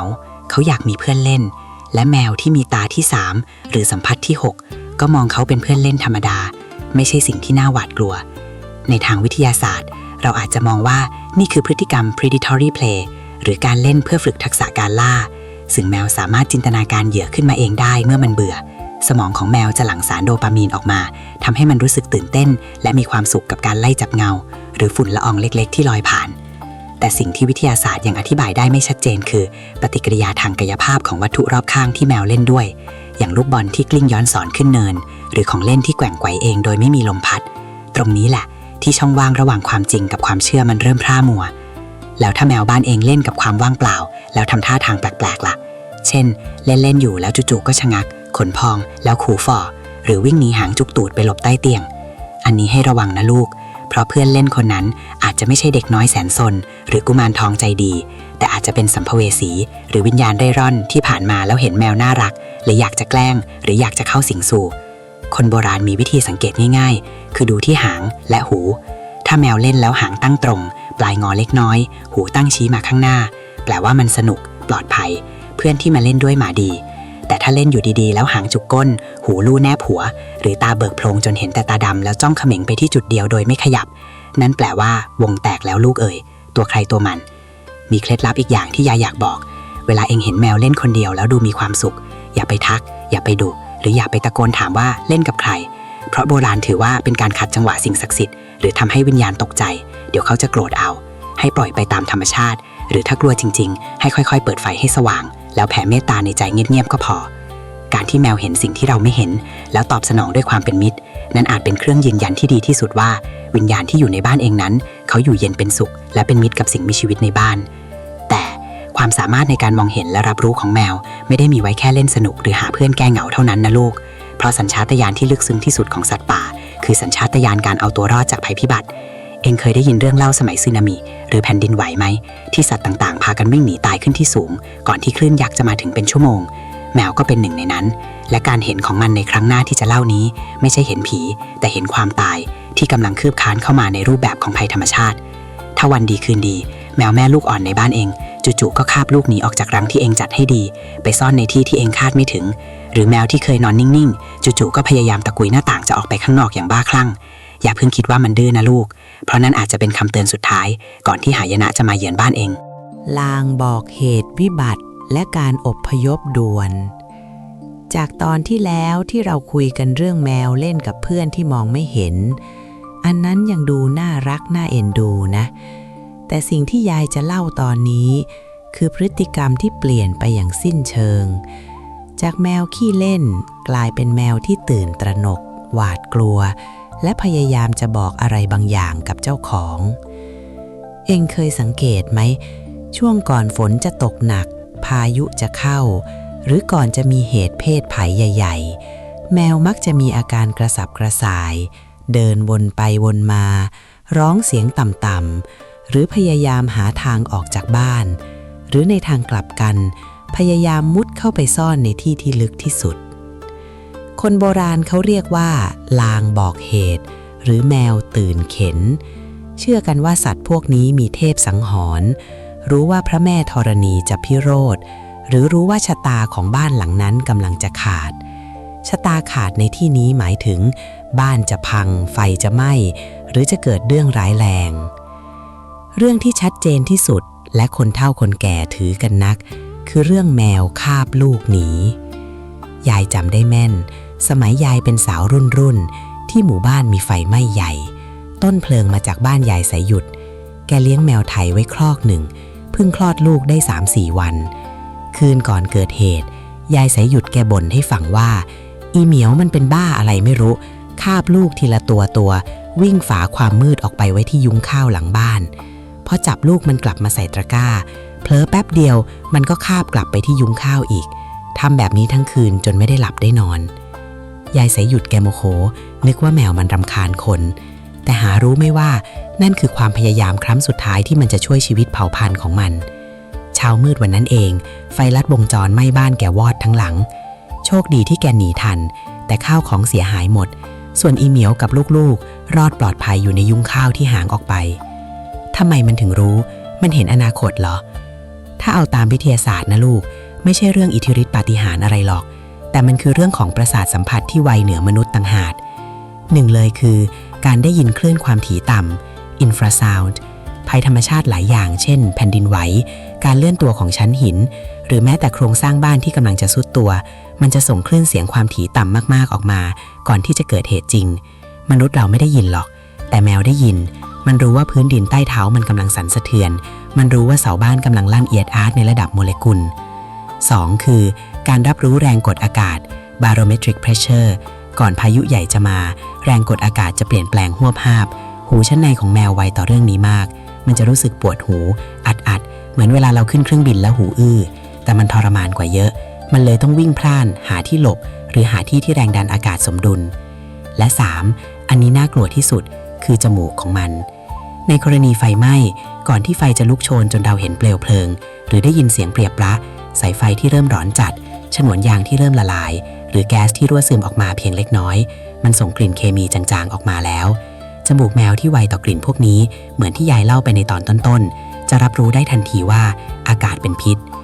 การที่มันพยายามตะกุยประตูตะกุยหน้าต่างหรือร้องเสียงโหยหวนปลุกเองตอนตี 3บางทีมันไม่ได้หิวข้าวแต่มันกำลังบอกว่าตื่นเดี๋ยวนี้หนีเร็วอากาศตรงนี้หายใจไม่ได้แล้วมีกรณีศึกษาจากต่างประเทศด้วยนะที่แมวชื่อสกินนี่กระโดดทับหน้าอกเจ้าของแล้วร้องกรีดจนเจ้าของตื่นมาพบว่าเครื่องตรวจจับควันเพิ่งจะเริ่มทำงานแต่แมวรู้ตัวก่อนเครื่องจักรเสียอีกดังนั้นลูกหลานเอ๋ยถ้าวันไหนแมวของเองมีพฤติกรรมผิดปกติแบบสุดขั้วเช่นคาบลูกหนีออกจากบ้านขนเข้าของเช่นตุ๊กตาโปรดไปกองไว้ที่ประตูทางออกพยายามขุดพื้นบ้านหรือตะกุยผนังด้านใดด้านหนึ่งอย่างบ้าคลั่งวิ่งชนประตูหน้าต่างจะออกไปข้างนอกทั้งที่ปกติกลัวการออกนอกบ้านให้เองเชื่อมันไว้ก่อนอย่าเพิ่งไปดุไปตีหรือขังมันไว้ให้เองลองตรวจสอบบ้านช่องดูฟืนไฟปลั๊กไฟแก๊สในครัวหรือรอยร้าวตามเสาบ้านบางทีสัญชาตญาณดิบของสัตว์อาจจะแม่นยำกว่าความประมาทของมนุษย์เราและถ้ามันเตือนแล้วเองไม่ฟังผลลัพธ์ที่ตามมาอาจจะเป็นความสูญเสียที่ประเมินค่าไม่ได้ยายไม่ได้จะขู่ให้กลัวแต่ยายอยากให้เองสังเกตและให้เกียรติสัญชาตญาณของเพื่อนร่วมบ้านตัวน้อยนี้แต่ก็นั่นแหละแมวไม่ได้มีแค่เรื่องลึกลับน่ากลัวหรือเรื่องภัยพิบัติหรอกนะมันยังมีมุมของโชคลาภและวาสนาด้วย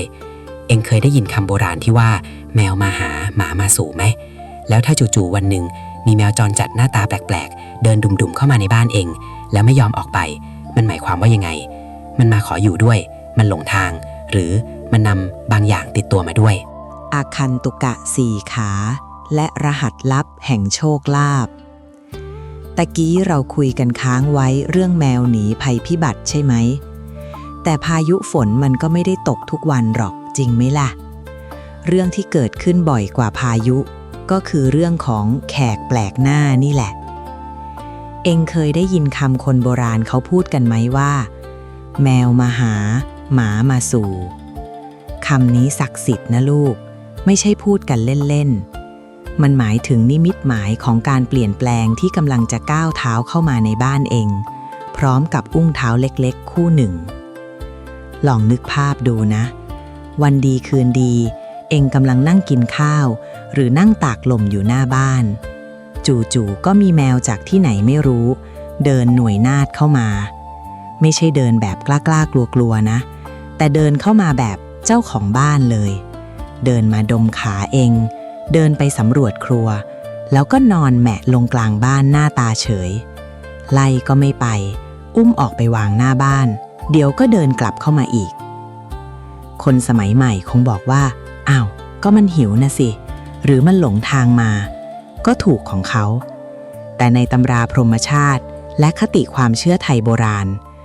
การที่สัตว์เดรัจฉานเลือกที่จะทิ้งชีวิตอิสระข้างถนนเพื่อมาฝากชีวิตไว้กับใครสักคนมันไม่ใช่เรื่องบังเอิญแต่มันคือบุพเพสันนิวาสหรือกรรมสัมพันธ์ที่จัดสรรมาแล้วยายจะไขรหัสลับให้ฟังว่าแมวแต่ละสีแต่ละลักษณะที่เดินเข้าบ้านเองมันนำพาอะไรติดตัวมาด้วยเริ่มจากแมวดำก่อนเลยหลายคนกลัวนะเห็นแมวดำเดินเข้าบ้านแล้วใจคอไม่ดีนึกถึงแม่มดนึกถึงความซวยตามหนังฝรั่งแต่ช้าก่อนลูกลบความเชื่อฝรั่งทิ้งไปให้หมดแล้วมาฟังความเชื่อไทยแท้ๆในสมุดค่อยโบราณท่านยกย่องแมวดำเป็นแมวมงคลชั้นสูงโดยเฉพาะแมวนินจักหรือแมวโกนจาที่ดำปลอดตลอดตัวขนเป็นมันควับเหมือนปีกแมลงทับเดินท่วงท่าสง่างามเหมือนสิงโตเขาบอกว่าแมวชนิดนี้เลี้ยงไว้จะกันคุณไสยดีนักแลถ้าแมวดำเดินเข้าบ้านใครโบราณว่ามันกำลังเอาอำนาจและตบะมาให้วิญญาณร้ายจะเกรงกลัวพูดผีปีศาจจะไม่กล้าเฉียดกลายและที่สำคัญสีดำคือสีแห่งความลึกลับและขุมทรัพย์ที่ซ่อนเร้นการที่มันมาหาแปลว่าเองกำลังจะได้ลาภก้อนโตหรือได้เลื่อนยศเลื่อนตำแหน่งโดยไม่รู้ตัวดังนั้นถ้าเจอแมวดำอย่าเพิ่งไล่ให้ข้าวให้น้ำมันแล้วสังเกตดูว่าชีวิตเองดีขึ้นไหมต่อมาคือแมวสามสีหรือที่คนไทยเรียกว่าแมวเปรอะตัวเมียส่วนใหญ่จะเป็นสีนี้ถ้าตัวนี้เดินเข้าบ้านยายบอกเลยว่าให้รีบหาพานมารับเพราะนี่คือนางกวักมีชีวิตสีสามสีขาวดำส้มหรือทองมันคือตัวแทนของความสมบูรณ์พูนสุขการค้าขายความมั่งคั่งพ่อค้าวานิชสมัยก่อนถ้ามีแมวสามสีหลงมาเขาจะเลี้ยงดูปูเสืออย่างดีเพราะเชื่อว่ามันจะกวักเงินกวักทองเข้าร้านยิ่งถ้ามันชอบมานั่งหน้าร้านแล้วยกขาหน้าขึ้นมาลูบหน้าลูบตาเหมือนล้างหน้านั่นแหละลูกค้าจะเข้าจนหัวกระไดไม่แห้งแล้วถ้าเป็นแมวขาวล่ะแมวขาวปลอดหรือแมวขาวมณีตาสองสีข้างหนึ่งฟ้าข้างหนึ่งเหลืองถ้าหลงมาท่านเป็นแมวชีหรือแมวเทพมักจะนำพาความสงบร่มเย็นความเมตตาและปัญญามาให้เหมาะกับบ้านที่มีคนแก่คนปฏิบัติธรรมหรือบ้านที่กำลังร้อนรุ่มด้วยปัญหาครอบครัวถ้าแมวขาวเข้ามาความร้อนจะกลายเป็นเย็นปัญหาจะคลี่คลายแต่ก็นั่นแหละเหรียญย่อมมีสองด้านมีแมวให้คุณก็ต้องมีแมวให้โทษหรือแมวที่มาเพื่อเตือนภัยถ้าแมวที่หลงมามีลักษณะหางขดหางดอกคือหางกุดๆงอๆเหมือนดอกไม้เสียงร้องแหบพร่าเหมือนผีเปรตตาดุร้ายไม่เป็นมิตรชอบขโมยของกินแล้วถ่ายรถที่นอนอันนี้คนโบราณเขาเรียกว่าแมวผีหรือแมวที่นำความเดือดร้อนมาให้อาจจะหมายถึงคนในบ้านจะเจ็บป่วยหรือปากเสียงกัน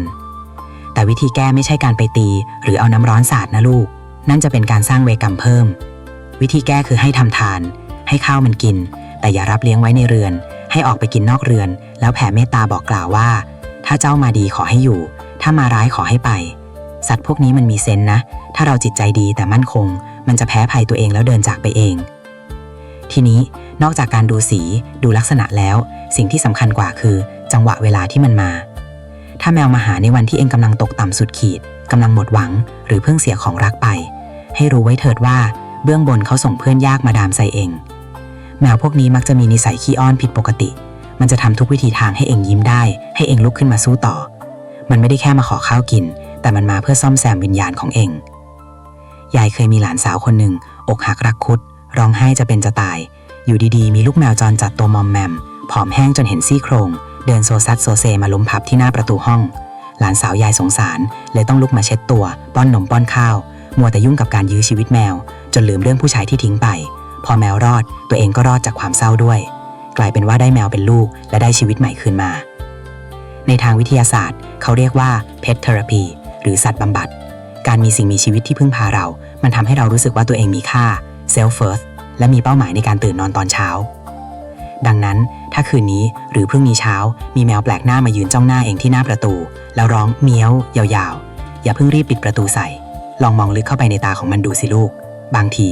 แววตาที่มองตอบมานั้นอาจจะดูคุ้นเคยอย่างประหลาดเหมือนดวงตาของคนที่เองรู้จักคนที่จากไปนานแล้วแต่ยังคงห่วงใยเองอยู่เอ๊ะยายพูดแบบนี้เริ่มขนลุกแล้วใช่ไหมเคยสังเกตไหมว่าทำไมแมวบางตัวถึงมีนิสัยเหมือนปู่ย่าตายายที่เสียไปแล้วปีเปียบชอบนั่งเก้าอี้โยกตัวเดิมชอบกินขนมไทยหรือชอบมานอนหนุนตักเองในท่าเดียวกันกับที่แม่เองเคยทำทูตจากปรโลโลกและสัญญาจารีข้ามภพเรื่องที่ยายจะเล่าต่อไปนี้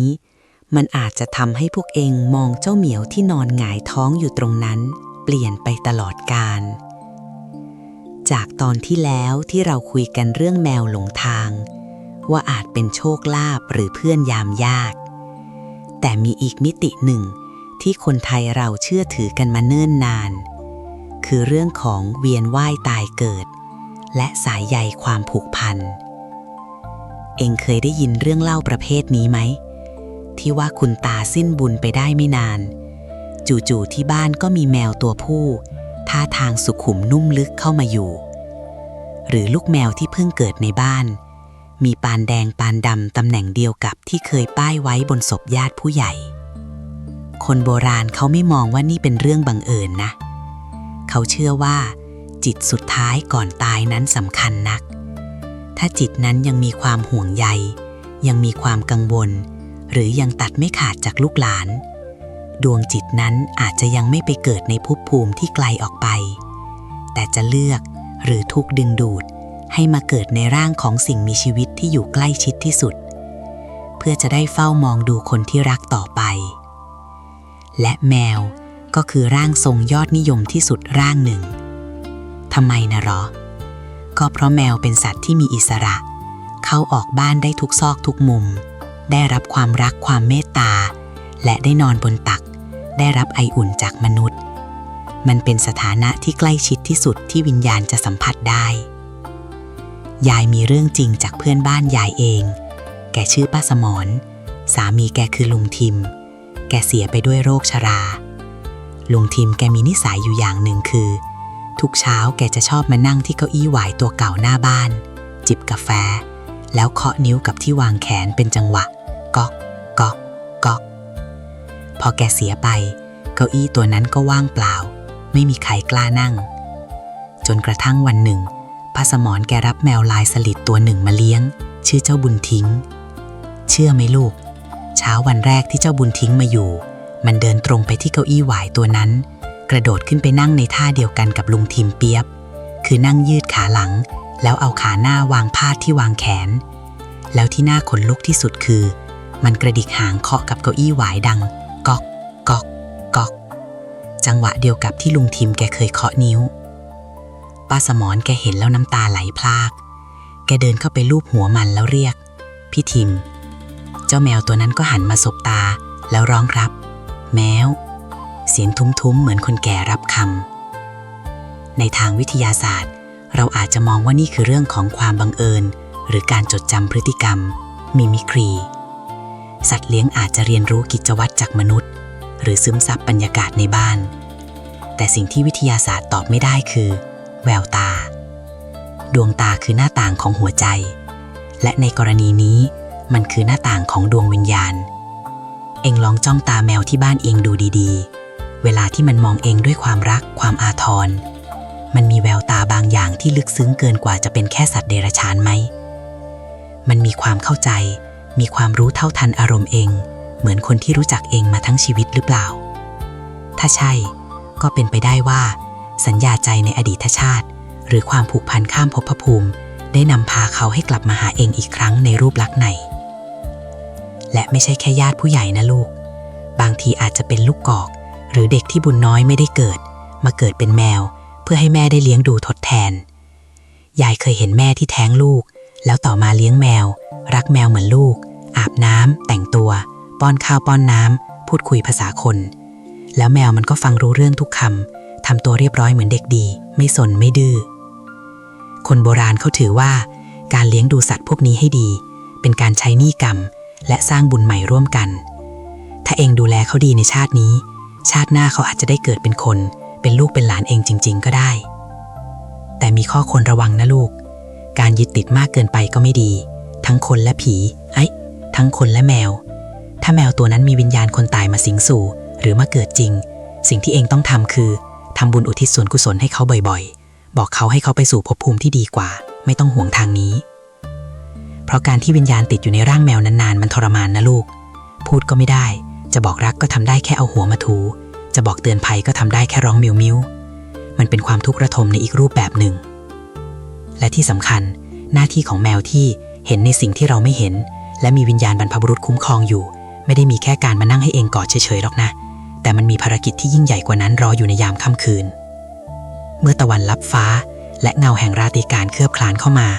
สัญชาตญาณความเป็นผู้พิทักษ์ในตัวแมวจะตื่นขึ้นอย่างเต็มที่ไม่ว่าข้างในร่างนั้นจะเป็นวิญญาณใครหรือเป็นแค่แมวธรรมดาแต่มันรู้ดีว่าเวลาเที่ยงคืนถึงตี 3คือเวลาที่ประตูมิติเปิดกว้างที่สุดและมันคือด่านหน้าเพียงหนึ่งเดียวที่จะยืนขวางกั้นระหว่างคนที่มันรักกับสิ่งที่จ้องจะทำร้ายในความมืดมิดเองเคยสงสัยไหมว่าทำไมแมวถึงชอบไปนอนเฝ้าที่ปลายเท้าเองในคืนเดือนดับหรือทำไมมันถึงลุกขึ้นว่าเดินตรวจตาบ้านตอนตี 3ตรงเป๊ะทุกคืนมันไม่ได้นอนไม่หลับนะลูกแต่มันกำลังเข้าเวรสมรภูมิเงียบและยามระวังภัยปลายเตียงพอก้าวเข้าสู่ช่วงเวลาที่ดึกสงัดที่สุดของคืนลูกหลานเอ๋ยลมพัดใบไม้ไหวที่นอกหน้าต่างมันฟังดูคล้ายเสียงกระซิกขึ้นมาทุกทีนะจากตอนที่แล้วที่ยายเล่าถึงสัญญาใจข้ามภพภูมิว่าบางทีเจ้าเหมียวอาจจะเป็นบรรพบุรุษที่กลับมาดูแลเราคราวนี้ยายจะพาพวกเองลึกเข้าไปในห้องนอนห้องที่ควรจะเป็นที่ที่ปลอดภัยที่สุดแต่สำหรับแมวแล้วมันคือสมรภูมิเดือดที่ไม่มีใครมองเห็นเคยมะตี 3ตรงเป๊ะเหมือนมีนาฬิกาปลุกวิญญาณสั่นอยู่ในหูเอ็งสะดุ้งตื่นขึ้นมาในความมืดแล้วพบว่าเจ้าเหมียวที่เคยนอนขดอยู่ปลายเท้ามันลุกขึ้นยืนตัวตรงแนบหันหน้าออกไปทางมุมห้องที่มืดที่สุดตาของมันเบิกกว้างจนเป็นวงกลมสีดำคลับจ้องมองไปที่กำแพงว่างเปล่าตรงนั้นอย่างไม่กระพริบตาแสงจันทร์รำไรที่ลอดผ่านผ้าม่านเข้ามาสะท้อนแววตาของมันให้ดูหน้าขนลุกเหมือนลูกแก้วอาคมคนโบราณเขาเรียกช่วงเวลานี้ว่ายามผีตากผ้าอ้อมหรือช่วงเวลาที่มิติซ้อนทับกันหนาแน่นที่สุดยายจะบอกให้ว่ากำแพงที่เองเห็นเป็นแค่ปูนขาวๆหรือไม้กระดานธรรมดาในสายตาของแมวมันอาจจะกลายเป็นประตูหรือรอยแยกของมิติพลังงานที่ตกค้างจากอดีตหรือวิญญาณที่กำลังเดินทางผ่านมักจะชอบใช้มุมห้องหรือกำแพงเป็นจุดพักพิงทำไมต้องเป็นมุมห้องก็เพราะมุมห้องคือจุดที่พลังงานไหลไปรวมตัวกันแล้วหมุนวนไม่ไปไหนเหมือนน้ำที่วนอยู่ในวังน้ำวนนั่นแหละลูกพลังงานลบความเศร้าหรือความอาฆาตที่เคยเกิดขึ้นในที่ดินผืนนี้มันจะไปกระจุกตัวอยู่ตามมุมกำแพงและนั่นคือสิ่งที่แมวมันจ้องมองแมวมันไม่ได้จ้องเฉยๆนะลูกเอ็งลองสังเกตหนวดของมันดูสิหนวดแมวไม่ได้มีไว้แค่สวยงามแต่มันคือเรดาร์ที่รับแรงสั่นสะเทือนได้ละเอียดระดับโมเลกุลถ้ามีมวลสารพลังงานบางอย่างเคลื่อนไหวผ่านกำแพงหนวดของมันจะสั่นระริกทันทีมันกำลังประมวลผลว่าสิ่งที่อยู่ตรงนั้นเป็นมิตรหรือศัตรูยายเคยได้ยินเรื่องเล่าจากพระเกจิอาจารย์ท่านหนึ่งท่านบอกว่าเวลาท่านนั่งกรรมฐานท่านจะเห็นว่ารอบๆตัวเรามีจิตวิญญาณเดินขวักไขว่เหมือนมดส้มแต่คนธรรมดาตามัวมองไม่เห็นมีเพียงสัตว์ที่มีจิตบริสุทธิ์และสมาธินิ่งอย่างแมวเท่านั้นที่จะเห็นการเคลื่อนไหวเหล่านั้นชัดเจนเหมือนเราเห็นคนเดินไปมากลางแดดมีคืนหนึ่งยายจำได้แม่นสมัยยายไปพักบ้านสวนของพี่สาวที่สุพรรณบุรีบ้านนั้นมีประวัติว่าเจ้าของเก่าห่วงที่มากคืนนั้นประมาณตี 3ยายตื่นมาเห็นเจ้าสีทองแมวส้มตัวเขื่องของพี่สาวมันนั่งจ้องกำแพงห้องนอนที่ว่างเปล่า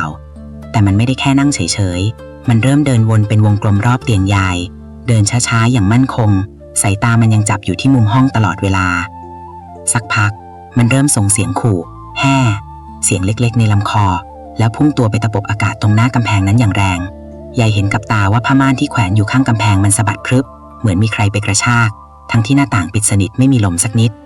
สีทองมันกระโดดตีลังกาถอยหลังกลับมาหาหน้ายายแล้วยืนพองขนขวางทางกำแพงนั้นไว้เหมือนจะบอกว่าข้ามศพข้าไปก่อนเถอะ วินาทีนั้น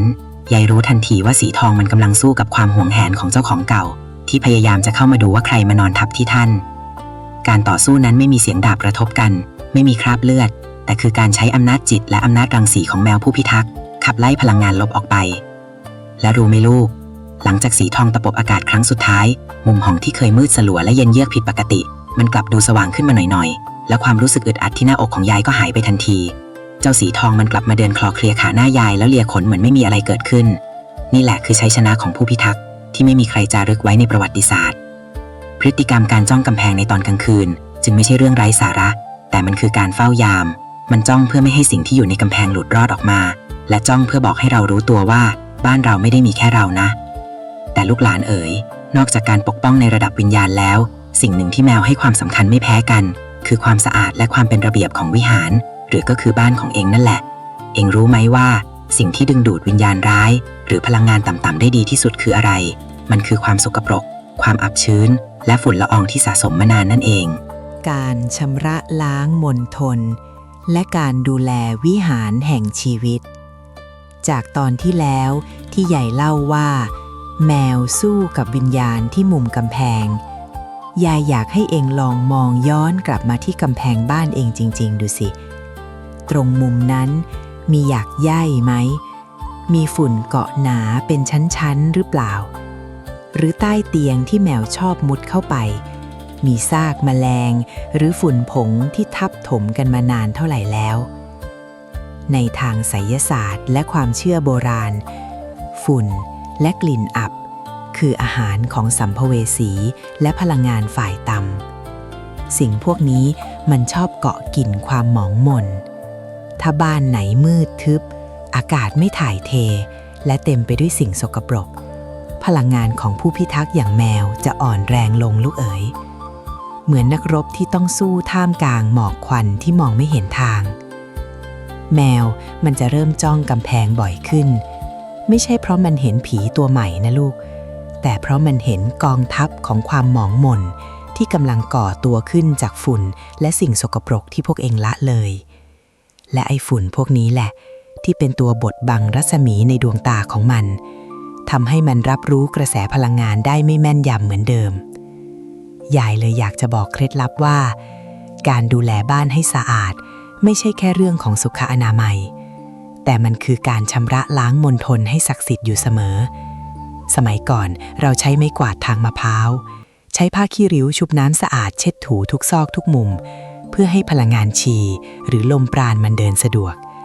แต่สมัยนี้พวกเองงานยุ่งยายเข้าใจแต่โชคดีนะที่ยุคนี้มีเครื่องไม้เครื่องมือที่ทันสมัยขึ้นมาช่วยยายเห็นลูกหลานหลายบ้านเขาใช้เจ้าเครื่องดูดฝุ่นพลังสูงที่มันไม่ได้แค่ดูดเอาเศษผงออกไปนะแต่มันมีความสามารถพิเศษในการกำจัดสิ่งที่มองไม่เห็นด้วยตาเนื้ออย่างพวกเชื้อโรคตัวจิ๋วๆหรือฝุ่นละเอียดที่ลอยละล่องอยู่ในอากาศ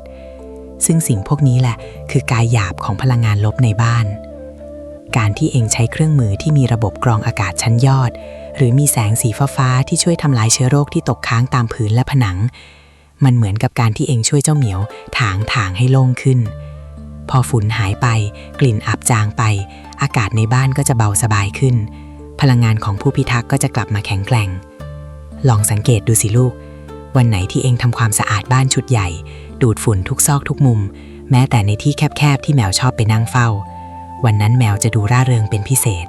มันจะเดินหน่วยนาฏอย่างสง่างามไม่ค่อยระแวงจ้องกำแพงให้เองขนลุกเพราะมันรู้สึกว่าวิหารแห่งนี้สะอาดบริสุทธิ์แล้วไม่มีอะไรให้ต้องกังวล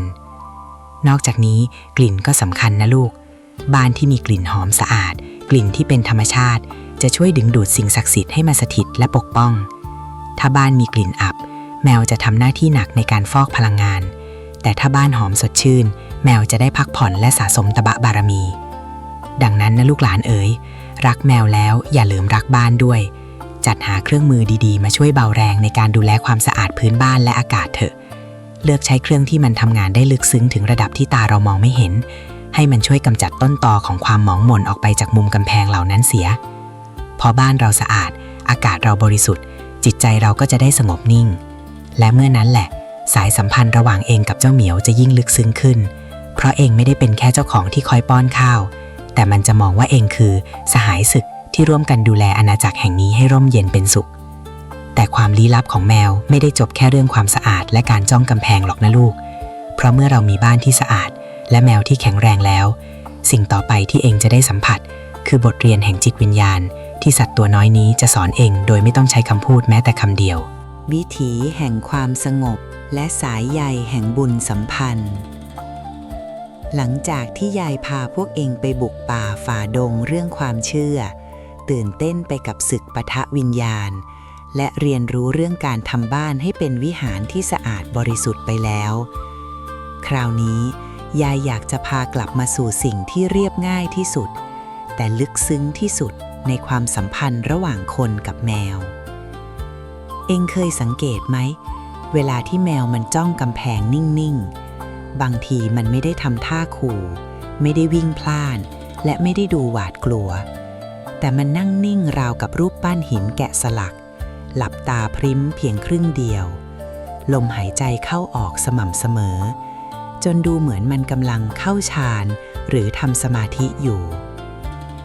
คนโบราณท่านสอนไว้ว่าแมวคือสัตว์ที่เข้าถึงธรรมโดยธรรมชาติเอ็งดูสิลูกมนุษย์เราต้องฝึกฝนแทบตายกว่าจะนั่งนิ่งๆได้สัก10 นาที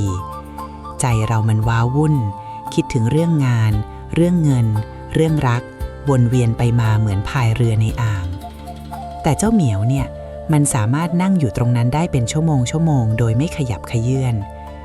สายตาที่มันจ้องไปที่กำแพงว่างเปล่านั้นในตอนที่มันสงบมันไม่ได้จ้องเพื่อมองหาศัตรูแต่มันจ้องเพื่อรับรู้ความเป็นไปของสรรพสิ่งยายจะบอกความลับประการหนึ่งให้ฟังนะในโลกของจิตวิญญาณความนิ่งคือพลังที่กล้าแกร่งที่สุดเมื่อแมวนิ่งมันจะกลายเป็นเหมือนเสาอากาศที่รับเอาพลังงานบริสุทธิ์จากจักรวาลเข้ามาและในขณะเดียวกันมันก็ช่วยแผ่กระจายความร่มเย็นออกมาสู่คนรอบข้างด้วยเอ็งเคยรู้สึกไหมเวลาที่เอ็งเครียดมาทั้งวันพอเห็นแมวนั่งนิ่งๆหรือนั่งจ้องอะไรสักอย่างด้วยความสงบความเดือดเนื้อร้อนใจของเอ็งมันจะค่อยๆบรรเทาลงนั่นแหละคือกระแสจิตที่มันส่งออกมาช่วยเยียวยาเองโดยที่มันไม่ได้พูดอะไรสักคำในทางจิตวิทยาเขาบอกว่าการเฝ้ามองแมวทำพฤติกรรมซ้ำๆหรือนั่งนิ่งๆช่วยให้คลื่นสมองของคนเราช้าลงเข้าสู่สภาวะผ่อนคลายแต่คนโบราณท่านมองลึกกว่านั้นท่านว่ามันคือบุญสัมพันธ์ที่เรามีต่อกันสัตว์ที่มาอยู่กับเราไม่ได้มาเพื่ออาศัยข้าวแดงแกงร้อนเพียงอย่างเดียวแต่เขามาเพื่อเป็นกัลยาณมิตรในทางธรรมมาสอนให้เรารู้จักการอยู่กับปัจจุบันลองดูสิลูกเวลาแมวจ้องกำแพงมันไม่ได้กังวลถึงอดีตที่ผ่านไปแล้วและไม่ได้กังวลถึงอนาคตที่ยังมาไม่ถึงมันรู้แค่ว่าตอนนี้ตรงนี้มีพลังงานบางอย่างเคลื่อนผ่านแล้วมันก็แค่รับรู้ด้วยใจที่นิ่งสงบนี่คือบทเรียนที่ยิ่งใหญ่ที่สุดที่สัตว์เดรัจฉานจะสอนมนุษย์ที่มีสมองปราดเปรื่องอย่างเราได้ยายอยากจะพักเรื่องเล่าไว้สักนิดเพื่อถามไถ่พวกเองที่นั่งฟังกันมาอย่างยาวนานจนถึงตอนนี้ลูกหลานคนไหนที่เคยมีประสบการณ์แปลกๆกับเจ้าเหมียวที่บ้านหรือเคยรู้สึกว่ามันกำลังสื่อสารอะไรบางอย่างที่ลึกซึ้งกับเราลองเล่าให้ยายฟังบ้างสิลูกพิมพ์บอกยายในช่องทางแสดงความคิดเห็นนะหรือจะเล่าเรื่องความน่ารักความลี้ลับของพวกมันให้เพื่อนๆคนอื่นฟังก็ได้การแบ่งปันเรื่องราวเหล่านี้ยายถือว่าเป็นบุญสัมพันธ์อย่างหนึ่งนะเพราะความรู้และประสบการณ์ที่ส่งต่อกันจะช่วยให้เราเข้าใจชีวิตและเพื่อนร่วมโลกได้ดีขึ้นใครที่ชอบฟังเรื่องราวโบราณที่ยายเล่าอย่าลืมกดติดตามยายไว้นะลูกแล้วก็ช่วยกันแบ่งปันเรื่องนี้ออกไปให้เป็นฐานความรู้แก่คนอื่นๆต่อไปเผื่อว่าใครที่กำลังกลัวแมวตัวเองจ้องกำแพงจะได้เข้าใจและมีเมตตาต่อมันมากขึ้นการที่พวกเราได้มาฟังเรื่องเดียวกันในเวลานี้ยายเชื่อว่าไม่ใช่เรื่องบังเอิญแต่มันคือวาสนาที่ทำให้เราได้มาเกื้อกูลกันในทางคิดเห็นและจิตวิญญาณและก่อนที่เราจะไปถึงบทสรุปสุดท้ายในตอนหน้าซึ่งยายจะเผยความลับที่สำคัญที่สุดของกำแพงว่างเปล่านั้นยายอยากให้พวกเองลองหันไปมองแมวที่อยู่ข้างๆหรือนึกถึงหน้ามันดูสิลูกเห็นไหมว่าในความลึกลับซับซ้อนของมันมีความรักที่บริสุทธิ์แฝงอยู่เสมอความลับประการสุดท้ายที่จะเล่าในตอนหน้าคือเรื่องของกระจกวิญญาณเองรู้ไหมว่าสิ่งที่แมวเห็นบนกำแพงนั้นบางครั้งมันไม่ใช่ผีสางที่ไหนหรอกแต่มันคือเงาของอะไรบางอย่างที่อยู่ในตัวพวกเองนั่นแหละเตรียมใจไว้ให้ดีนะลูกเพราะตอนจบของเรื่องนี้อาจจะทำให้เองต้องกลับมาพิจารณาจิตใจตัวเองเสียใหม่ กระจกแห่งจิตและบทสรุปของผู้พิทักษ์เอาล่ะลูกหลานทุกคนมาถึงช่วงสุดท้ายที่ยายจะเล่าให้ฟังแล้วนะตั้งแต่ตอนแรกจนถึงตอนนี้เราเดินทางผ่านเรื่องราวของดวงตาส่องวิญญาณหูทิพย์กลิ่นความตายศึกป้องกันประตูไปจนถึงเรื่องราวของบรรพบุรุษที่กลับมาหายายเชื่อว่าตอนนี้พวกเองคงเข้าใจเจ้าสีขามากขึ้นกว่าเดิมเยอะแล้วแต่มีสิ่งหนึ่งที่ยายเก็บไว้บอกเป็นเรื่องสุดท้ายสิ่งที่เป็นคำตอบที่แท้จริงของคำถามที่ว่าทำไมแมวชอบจ้องกำแพงว่างๆกลางดึกลูกเอ๋ยเองเคยได้ยินคำว่าใจเป็นนายกายเป็นบ่าวไหมในโลกของพลังงานสิ่งที่แมวเห็นบางครั้งมันไม่ได้มาจากภายนอกเสมอไปหรอกนะแต่มันคือการสะท้อนของพลังงานในบ้านและพลังงานในจิตใจของเจ้าของนั่นเองกำแพงว่างเปล่านั้นบางทีมันทำหน้าที่เหมือนฉายาภาพหรือแผ่นสไลด์ที่รอให้จิตของเราไปวาดลวดลายลงไปถ้าบ้านไหนเต็มไปด้วยความโกรธแค้นทะเลาะเบาะแว้งกันทุกวันพลังงานเหล่านั้นมันไม่ได้หายไปไหนนะลูกมันจะไปเกาะติดอยู่ตามกำแพงตามซอกมุมห้องกลายเป็นมวลสารที่ขุ่นมัวและแมวที่มีจิตไวต่อสัมผัสมันจะเห็นมวลสารเหล่านั้นเป็นเงาตะคุ่มเป็นรูปร่างที่น่าอึดอัดมันจึงต้องจ้องมองเพื่อคอยระวังภัยไม่ให้พลังงานลบเหล่านั้นย้อนกลับมาทำร้ายคนในบ้านในทางกลับกันถ้าเจ้าของเป็นคนมีเมตตาสวดมนต์ภาวนามีจิตใจร่มเย็นพลังงานที่สะท้อนบนกำแพงจะเป็นแสงสว่างนวลตาที่แมวจะมองด้วยความเคลิ้มและสงบสุขดังนั้นปริศนาการจ้องกำแพงจึงเป็นการเตือนสติเราอย่างหนึ่งว่าตอนนี้บรรยากาศในบ้านเราเป็นอย่างไรถ้าแมวบ้านเองจ้องกำแพงแล้วทำท่าหวาดกลัวบ่อยๆลองหันมาดูตัวเองหน่อยสิว่าช่วงนี้เราเครียดไปไหมเราเอาเรื่องร้อนใจกลับมาฝังไว้ในบ้านหรือเปล่าเจ้าเหมียวมันแค่กำลังทำหน้าที่เป็นกระจกเงาสะท้อนสภาพจิตวิญญาณของบ้านให้เองเห็นเท่านั้นเองบทสรุปของเรื่องราวทั้งหมดนี้ยายมลีอยากจะบอกว่าไม่ว่าแมวจะเห็นในสิ่งที่เราไม่เห็นจริงหรือไม่หรือมันจะเป็นเพียงสัญชาตญาณสัตว์ป่าที่หลงเหลืออยู่สิ่งหนึ่งที่เป็นสัจธรรมความจริงคือความรักและการปกป้องแมวคือสัตว์ที่ยอมเสียสละความเป็นส่วนตัวยอมลดเกียรติของนักล่าผู้ยิ่งใหญ่มาเป็นเพื่อนแก้เหงามาเป็นยามระวังภัยและมาเป็นเครื่องเตือนสติให้มนุษย์อย่างเรามันทำหน้าที่พิทักษ์ทั้งทางกายภาพด้วยการจับหนูและพิทักษ์ทางจิตวิญญาณด้วยการเป็นเกราะกำบังพลังงานลบความเชื่อโบราณไม่ได้มีไว้เพื่อให้เรางมงายหรือให้เรากลัวจนขึ้นสมองแต่มีไว้เพื่อให้เราเกรงใจในธรรมชาติและเมตตาต่อทุกสรรพสิ่งที่มีชีวิตการที่คนโบราณสั่งสอนเรื่องแมวเห็นผีก็เพื่อให้เราหมั่นทำบุญสวดมนต์และดูแลบ้านเรือนให้สะอาดร่มเย็นเพื่อที่ทั้งคนและสัตว์จะได้อยู่ร่วมกันอย่างเป็นสุขก่อนที่ยายจะขอตัวไปพักผ่อนยายขออวยพรให้ลูกหลานทุกคนที่ฟังมาจนจบนี้จงเป็นผู้ที่มีสติมีจิตใจที่เข้มแข็งเหมือนดวงตาแมวที่มองทะลุความมืดได้ขอให้บ้านของเองเป็นวิหารที่ศักดิ์สิทธิ์สะอาดและเต็มไปด้วยความรักอย่าได้พยันตรายใดๆกล้ำกลายและขอให้เจ้าเพื่อนสีขาของเองมีสุขภาพแข็งแรงอยู่เป็นผู้พิทักษ์และเป็นครูสอนธรรมะให้เองไปนานแสนนานจำไว้นะลูกในความมืดมิดของค่ำคืนเองไม่ได้อยู่ลำพังหรอกตราบใจที่ยังมีเสียงครางครื้อเบาๆอยู่ปลายเท้าและมีดวงตาคู่หนึ่งที่ยังคอยจ้องมองความว่างเปล่าเพื่อปกป้องโลกของเองให้ปลอดภัยคืนนี้กอดแมวให้แน่นๆแล้วนอนหลับฝันดีนะลูกหลานทุกคนยายมะลิลาไปก่อนแล้วพบกันใหม่เมื่อบุญสัมพันธ์นำพาเรามาเจอกันอีกครั้งนะจ๊ะสวัสดีจ้ะ